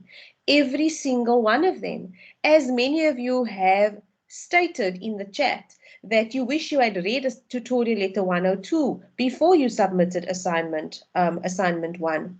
Now you have a chance to read through your tutorial letters 101, 102 and 501 very, very carefully before you attempt assignment 2. So I don't want to spend, because it's 2:15 and it appears as if many people have already submitted assignment 1. This is the 4 steps that you can follow to unpack, take apart, understand any assignment question. I've suggested, I've changed the first one slightly for the assignment question for this module. So I want us to go there straight away because I think that people, and let me just see, what do you tell me what it is you need. Do you want me to focus on assignment 1 or assignment 2? Just quickly just say 1 or 2 in the chat and then we'll take it from there.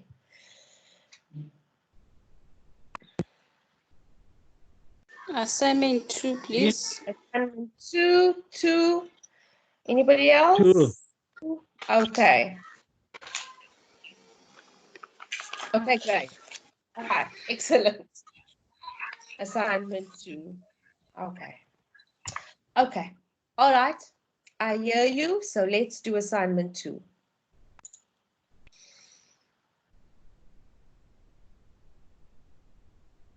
Are you still, everyone, are they still seeing the They're still seeing the slides, now the activity slide, understanding the assignment requirements and questions. Okay, all right, okay. So I'm just going to jump because this was for assignment 1. So let's go to assignment 2. So you'll see that I've changed it just a little bit. Questions 2, 3, and 4 are exactly the same as for assignment 1. The question I did change was question 1, and I changed it to what is the essay topic? Okay, so use this 4 steps to take the question apart. So here I have it up on the screen again. I recommend that you take out your tutorial letter 101. Have that in front of you because this is going to be a hands-on section now where you will actually be working on that actual question. We're going to do both questions as a group, and we will see where you need support. If you have questions, post it in the chat and I'll try to help you. So the first thing that you need to do, remember you're going to have to read, and maybe I should just call up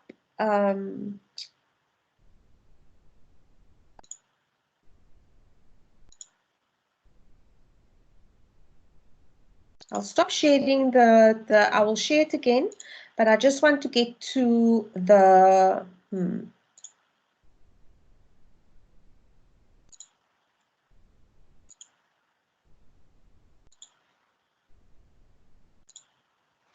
Okay, so let's here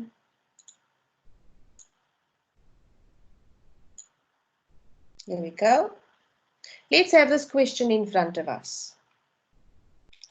So the first question that we need to answer as far as the process is concerned, or that 4-step analysis is concerned, is what is the topic? But before we get to that, it's really important that you spend time reading assignment 2 from the very beginning, from assignment 2, all of what I'm highlighting at the moment. Because if you're just going to jump into question 1 or jump into question 2, you would have missed very, very important information in the instructions and in something called the writing process. So let's spend some time going through this. So I'll read it out loud, and hopefully this will help you with making sense of what this essay or what this question is all about, what this assignment is all about. The assignment should be 500 words long. Find at least 5 academically valid sources and include a reference list. One source must be from a printed book or a journal. Website sources are only allowed as a main source only if they are authored articles from journals or books from nationally or internationally recognized institutions. This means, and I want to highlight this, ladies and gentlemen, you may not use websites such as Wikipedia. And I want to add to that, you may not use Google. Google and Wikipedia, they are not nationally or internationally recognized as academically valid sources. So you are not able to draw information from those places. Furthermore, it says, articles from newspapers, magazines, or civic organizations may not be used as a reliable source of information.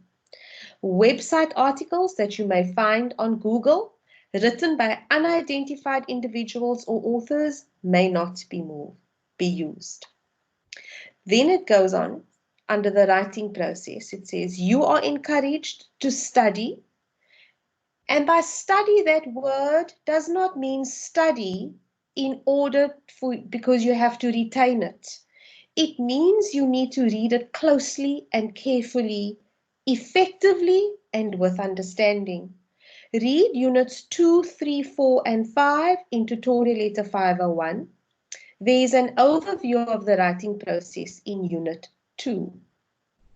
To add to this, ladies and gentlemen, I want to point out that your textbook, your prescribed textbook, is a fantastic source of information on the writing process. Chapters 1, 2, 3, and 4, I think, deal with the writing process. It's chapters 1, 2, 3, 4, 5. Those of you who have bought the prescribed textbook, spend some time going through the sections in those chapters that I've mentioned. This paragraph is really important because it explains to you what requirements are, what the conventions are. Another word for conventions is the ways in which you have to write an academic essay. So, or another word, a single word would be the rules for writing an academic essay. You are an apprentice writer at this point, and the reason you are enrolled for ENG1503 is to expose you to academic reading and academic writing. So some of these conventions that you have to demonstrate in your writing must include a thesis statement. Your message must be clear You need to take a very clear position and stance. In other words, you need to present a point of view to the question posed to you or the statement made. What is your view on it? You need to use appropriate vocabulary or words for the type of essay. And then you need to make sure that the essay is well organized, and through organization, your organization is shown through your paragraphing, your sentence structure, and then finally you need to have, you must use the Harvard style of referencing, which I showed you in tutorial letter 102. So, often students ignore this very simple instruction here. And I know this because often I get questions on my e-tutor or sometimes even in the face-to-face classes that I've run in the past. Must I do both? No, you choose question 1 or question 2. So let's have a look then at question 1. And I know we're spending time reading through this and we're not really getting stuck into the 4-step process. But it's important that you read this really carefully. Read it aloud for yourself. Read it to someone else, even if it's your sleeping baby. Or you read it to your baby to get them to fall asleep as if it were a story. So, for example, I used to do this with my children. This is how it can sound as a story. And I know I'm diverting here, but I think you'll find it useful. So here's question 1 in my storytelling tone. When students come to university after high school, they have their own expectations regarding university experience. They also look beyond the university years and envisage the satisfaction of achieving their goals in life as a result of university education.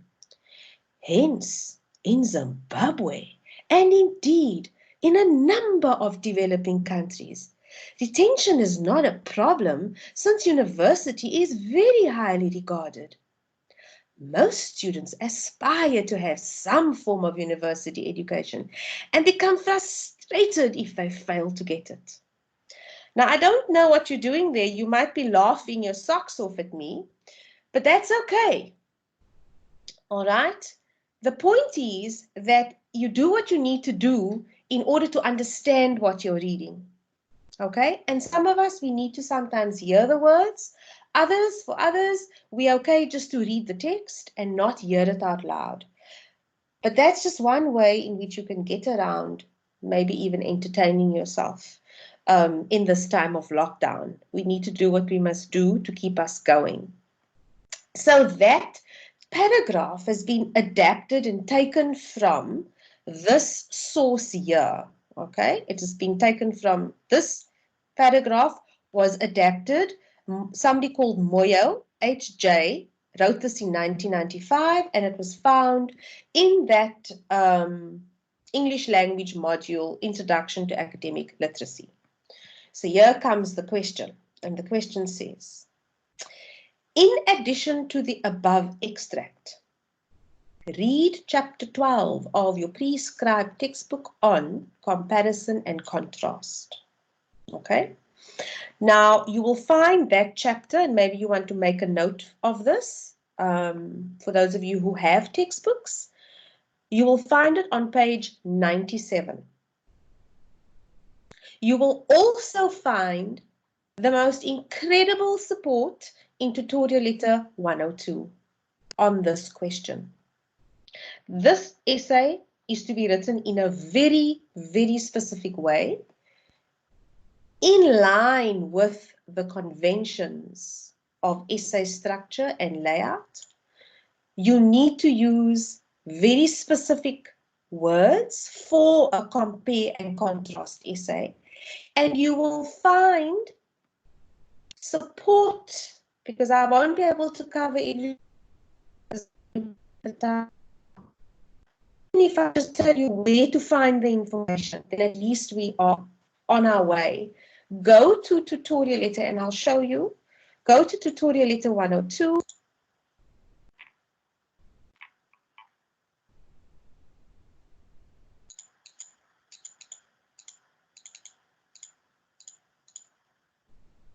Here we go. So I'm just reading the question to you, but look at the support that you're getting here from this tutorial letter. Read study unit 2. Those go through learning. So this is essay. Okay? Listen to assignment 2 podcast.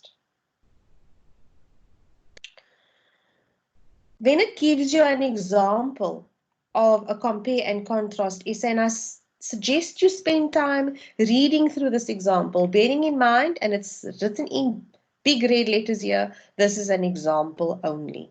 Okay, so let's go back to our question. It says, write a research-based essay where you compare and contrast your university experience against your experience at high school.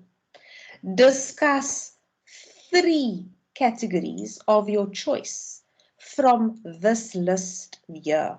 So in other words, what you have to do, you've got to consider 2 things: university experience and high school experience. And then you have to look at the similarities and the differences between those experiences with regards to whichever 3 you choose here. So, what are the financial factors? Let's choose financial factors. So, how is high school similar to university with regards to financial factors? How is your experience of university different to your experience at high school with regard to financial factors? So,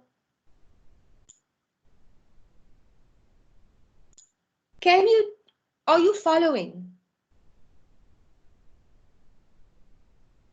Can you maybe just say yes, no? Yes, Lynn, following. Yes. Yes, okay, is it making sense? I'm just very aware of the fact that I'm talking a lot and that, you know, I don't want you to be falling asleep. And did you enjoy my story time voice?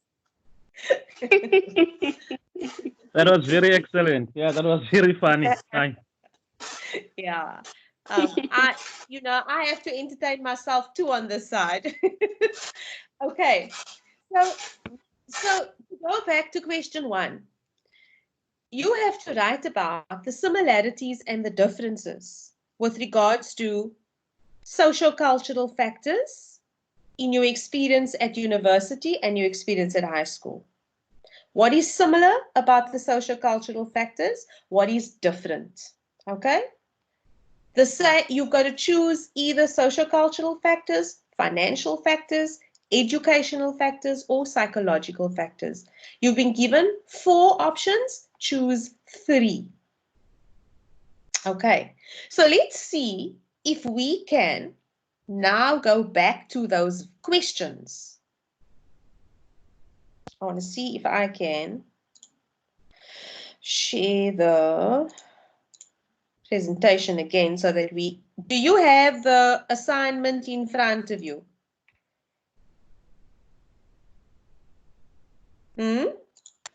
Ladies and gentlemen, you don't have your assignment in front of you.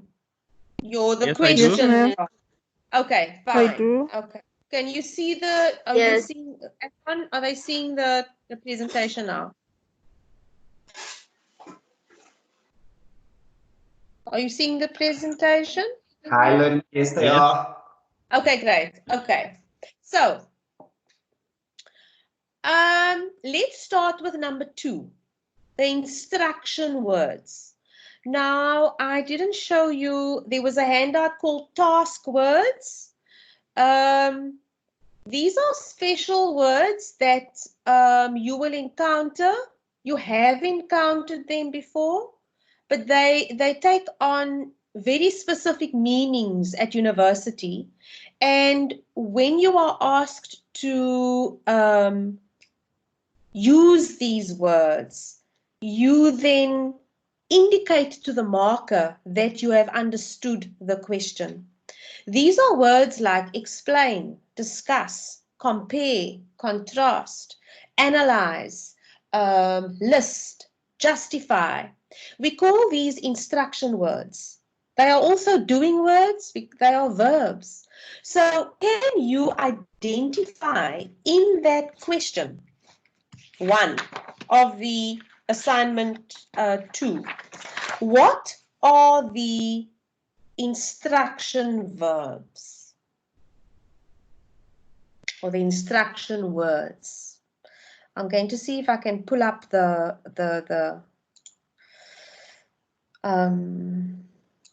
if I can share the question again. What are the verbs that tell you what to do? Learn. Yes. Claricia, yeah. Yes. Compare and contrast. Yes. Compare and contrast.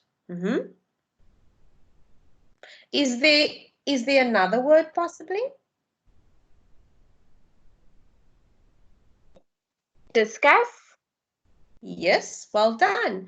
So the words compare and contrast, those are, and the word discuss, those are your instruction words that tell you what to do. Okay? So I'm going to go to this handout here very quickly. And this is available under the files, but you've also received an email. So each of you share this as an attachment in an email. So let's go to identify characteristics that are similar. The word contrast means identify characteristics that are different. The word discuss means analyze, critically examine in detail. Now, what are you going to discuss? In this explanation here, it talks about pros and cons, but what I'd like you to replace the words pros and cons with here is consider the similarities and the differences. Does that make sense?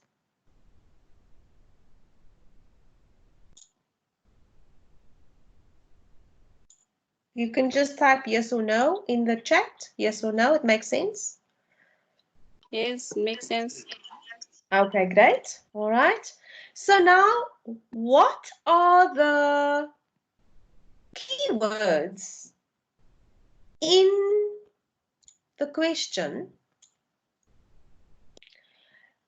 that tell you what you must compare and contrast and what you have to discuss?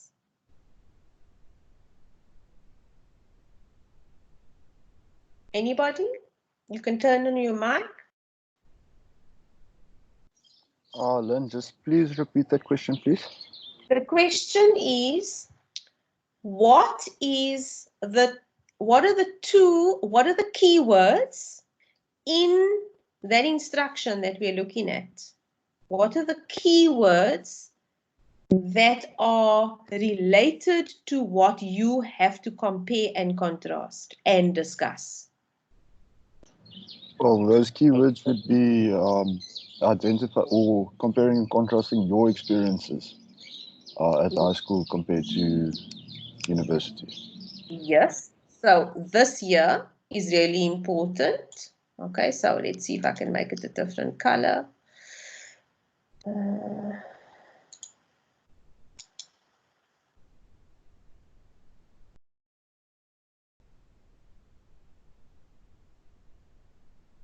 So on the one hand, you have university.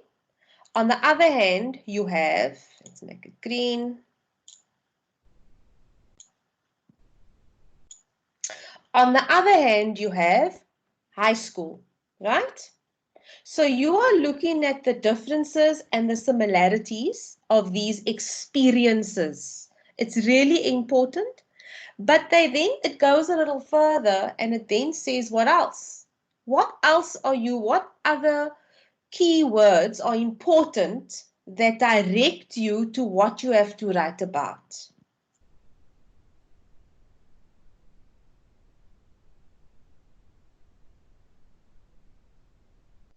Hello, Len. Yes, hello. Statement here. I think they're referring to the factors, the 4 factors. Yes, absolutely. These factors. So you have got to choose those 3 factors here. Okay. Choose 3 out of those 4. All right. And just make that a different color. And so you have to choose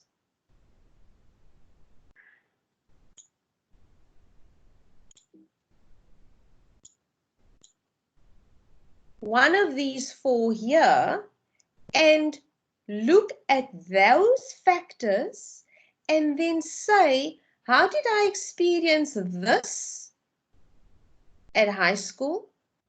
And how did I experience this at university?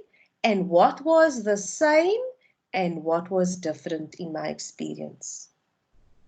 Then you're going to choose a second factor and a third factor. Does that help?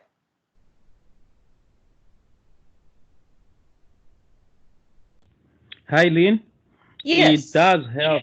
It does help. But what I want to know is when you choose 3 out of these factors, out of these 4 factors, and you're given to write about 500 words, do you divide those 500 words with 3? Yes.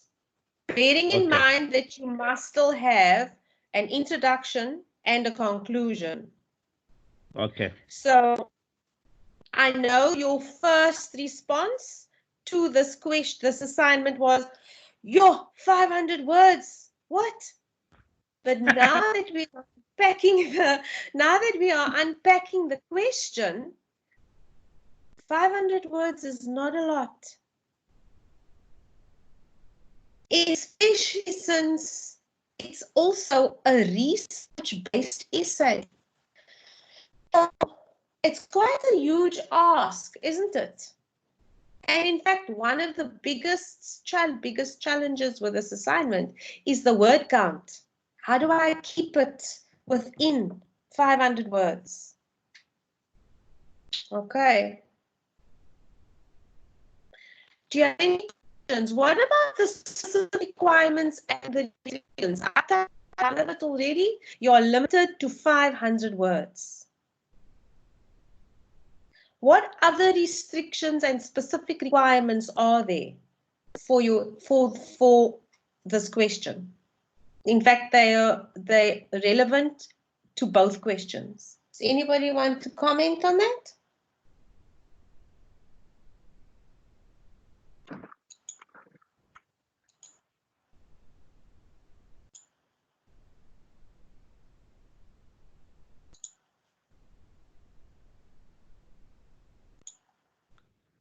Hi, Lynn. Would I be wrong if that will be the sources and the reference list? Absolutely. No, you're not wrong. Yes. There are very specific requirements because you have to consult academically valid sources. You're restricted to academically valid sources. And in the video you watched, you would have seen what some of those academically valid sources are not so. So you are compelled to go to the UNISA online library and find the information there. Reach out to the support that is available in the form of CT and TUT if you are stuck with accessing the information. How do I go about it? I see some people have mentioned Google Scholar. Yes, Google Scholar is a good place to go to. All right. Google Scholar could be your first place, your first port of call. And if you have set your settings to the University of South Africa on Google Scholar, then you'll find that journal articles that are available for free from the UNISA library they will pop up as part of your search when you are searching Google Scholar. Okay. All right. questions before we add? I see we have 15 minutes left. Do you have any questions about this essay question? I want to go to the next one.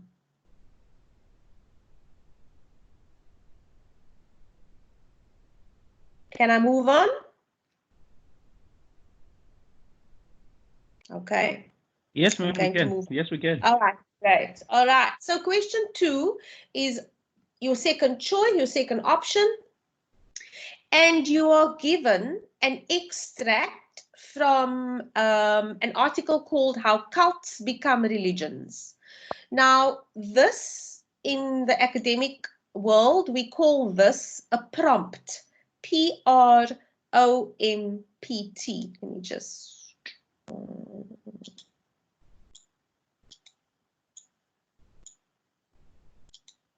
Okay, so it's called a prompt. And this is there to give you some kind of stimulus to get you thinking along the lines of. All right? So we don't have time for us to read through it. So put on your storytelling voice later on and tell your little one or little ones or entertain your teenagers or your parents or whoever at home with you by reading these 2 paragraphs to them and talk to them about it as a way of helping yourself to understand what it's all about. The instruction then says, based on the above extract, one can deduce. The word deduce means we can come to the conclusion, or we could conclude, or we could, we could conclude that religion remains a contentious issue in many parts of the world. Now, if you don't know the meaning of the word contentious, then Google it. That's fine for you to Google meanings of words. It's really important that you make a point of looking something up if you don't understand it. When you do that, then you are going to grow your vocabulary. So, based on what I've read above, we can come to the conclusion that religion remains a contentious issue in many parts of the world. Do you think that governments should ban religion in their countries? You're being asked a question. What do you think? Do you think government should ban religion in their countries? So you're going to either say yes or no. But now what you have to do is you have to give reasons. So it says write an essay where you discuss 4 reasons for or against the banning of religion in your own country. Now, just a heads up as to why UNISA often will say, I had that similar question in assignment 1 where it said, use examples from your own city, state or country in the last question of assignment 1. It's because many of our students are not South Africans. So we're wanting students to use the framework of reference or to refer to their personal stories to help them inform their views. So in this way, if you do the instruction word, is I have to discuss. What is the topic? What are the key words that are related to what I have to write about? The banning of religion in my own country. And you have to decide whether you are for or against. You must make a choice. And depending on whether you say I'm for it, if you say you are for the banning of religion in South Africa or Namibia or Zimbabwe or Nigeria or China, wherever you are from, you have to say why. You have to give 4 reasons. for that view. If you're going to say, no, I think banning of religion I'm against it, you have to discuss. Remember the word discuss earlier? In detail. All right? Your 4 reasons for saying that why you are against the banning of religion in your own country. So, I know we didn't get to your unpacking it, but I really would like to hear your questions now about this assignment. Do you have a little bit more, is it a little bit, do you have clarity as to what is required of you? Or do you have more questions?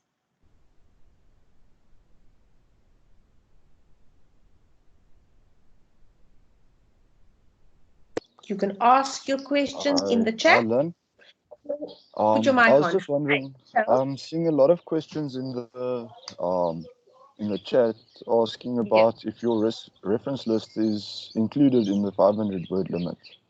Okay, all right. People, I apologize. For some reason, my chat is not updating. So, the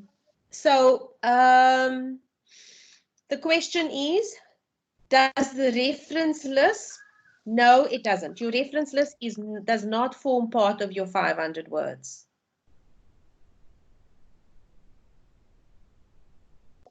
Hi, I have a question as well. Yes. Okay, I am used to reading books, but I'm used to reading them like for fun and reading them in depth. But then for the purpose of academic writing, you're not meant to read them in depth. You're meant to like kind of skim over the reading. So how do I focus kind of my skimming, because I don't really have any experience of academic writing, so I'm finding it very difficult to not read in depth. Like, how do I kind of skim?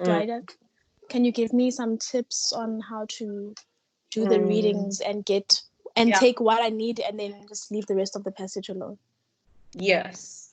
So the answer to your question very simply is always stay focused. What is your purpose?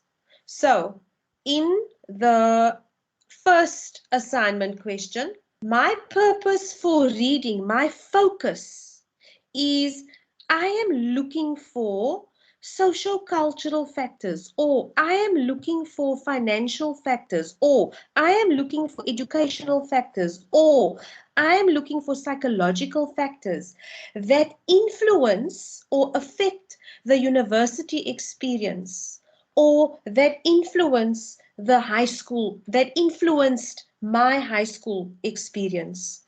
So you stay focused and you use the question. That's why we must unpack the question, because it's the question that guides us, that gives us the focus. So if you have that focus, so you can skim and scan, that's fine. But at some point you have to read carefully. And when do you read carefully? When you find what you're looking for. That's why it's important for you to analyze and take the question apart, for you to understand, to get a sense, for you to uncover what you need to look for in your reading. So does that help you?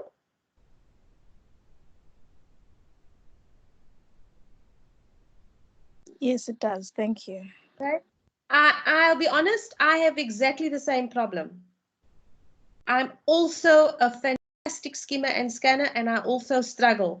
And so that's why I always have the question in front of me, just to remind me, okay, Lynn, you are now looking for this. You're now looking for that. Do you find it here? No. Let it go. Move on to the next one.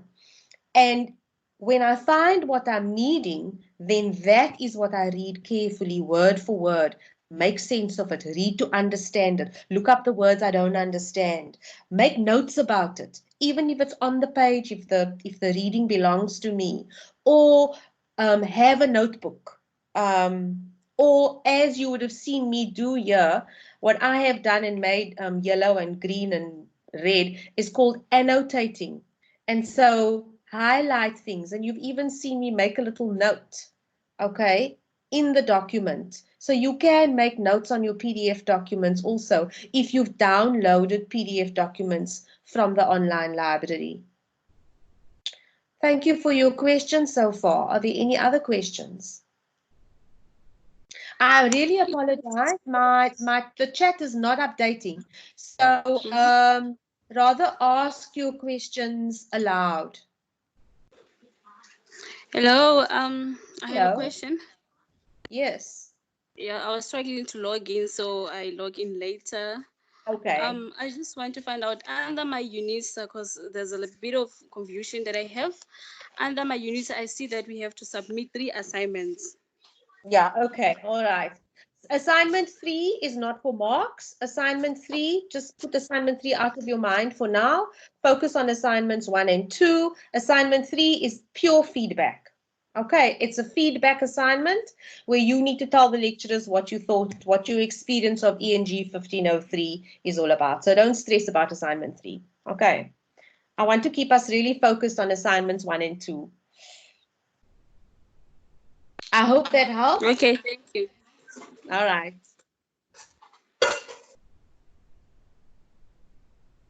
Any other questions?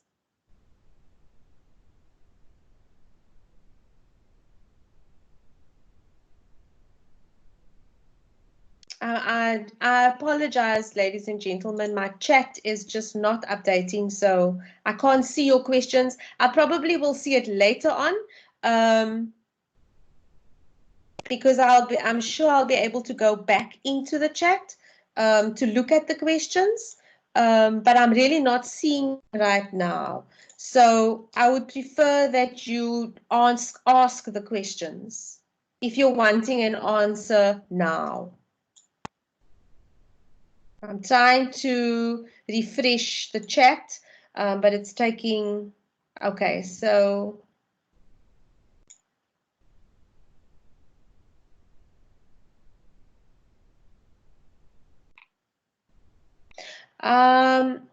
So they are, look, unfortunately, I'm not able to answer all of these questions. The question, for example, by Katia, who's asked about incorporating references into the answering of the question. How do you do that? Send that question to CT and TAT, and then I'll be able to assist you. Examples of academically valid sources. These would be journals that you would find in the, or rather on the UNISA online library. Again, send the question to CT and TAT, and then we'll support you, because unfortunately we have 5 questions. We have 5 minutes left, and that's going to take much more than 5 minutes. I can answer this one by D. Van Coller. Aren't you in my tutor group? That surname sounds familiar. Is it okay if the essay is about 600 words? The very honest, brutally honest answer is no, it is not okay. Unfortunately, you have to limit your answer to 500 words. You will be penalized if your essay is 600 words. And I say this based on my experience, all right? So you're going to have to take out, you're going to have to reword, you're going to have to shorten your essay to 500 words. 520 words is okay, all right?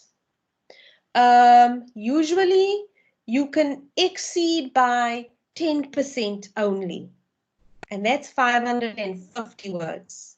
But 600 words, it's too many, and they will penalize you for the 600 words. If you're writing 450 words, that's okay, because the instruction says your assignment should be about 500 words. About is the key word there. Roughly 500 words. Okay. So if you're pushing to 550, you're okay, but best that you not go that far.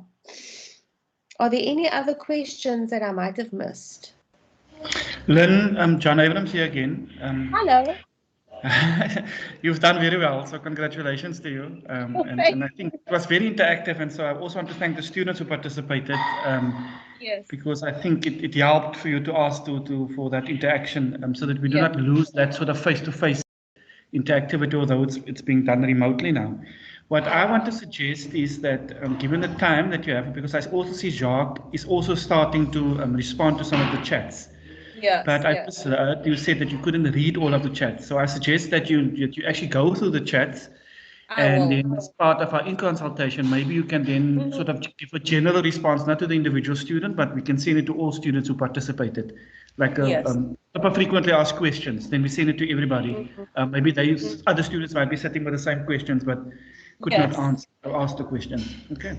Lynn, then before I leave, would you mind at the end of the session with you, Jacques, and if everyone is still available, if we could just have 5 minutes to debrief, will that be okay with? Okay, thanks, Lynn. Absolutely, that's not a problem. Okay, Thank you. John. We'll speak soon. We'll speak in the next 10 minutes. Okay, ladies and gentlemen, we have 2 minutes left, and so we've come to the end of. I need to now must remember to share my. Am I sharing the presentation with you? No. Here we go. You seeing it now, Abraham? Learner, I think it's just loading quickly. There we go. Okay, all right. So we've dealt with some of your questions. So just very quickly, let's recap what we wanted to do today. And that was, firstly, you used MS Teams, you're using it at the moment. I then very quickly showed you the My UNISA learning platforms, and I know that some of you have more questions. Send your questions to ctntat@unisa.ac.za, please, and we'll try to address those as quickly as possible.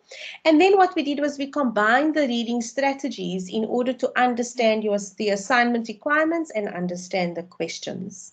So I'd really like to thank all of you, ladies and gentlemen, for participating today, for taking 3 hours out of your day, and participating and being interactive and chatting and, just being present. I really appreciate that. One other way that we want you to interact with us is in the form of evaluation forms, which will be emailed to your My Life email address, which we really need you to complete. Remember, this is new for us. This is new for me. We're all learning. And so we really value your feedback on your experience of today's session, so that we know how to improve your experience, and so that we know how to support you better going forward. So as a checkout, I would like you in the chat now to name one thing that you would do differently after today's workshop. I may or may not see it, but I want to say thank you very much. So all you're going to do is one thing that you're going to do differently after today's workshop.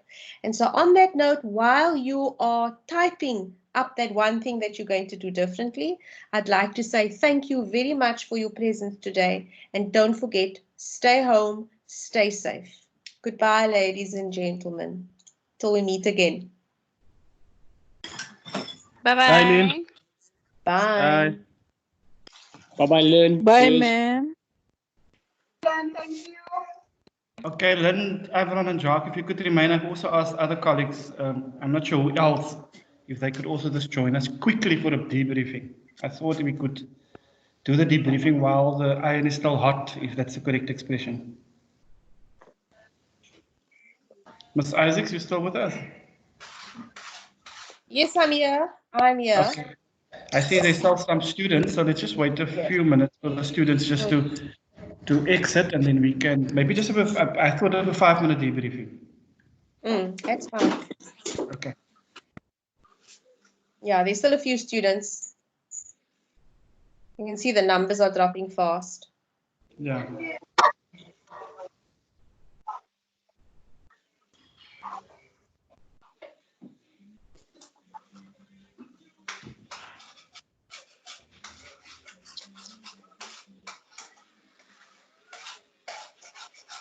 Then the chats that I'm following and the feedback, it's quite positive. So well done. Somebody will say, I would like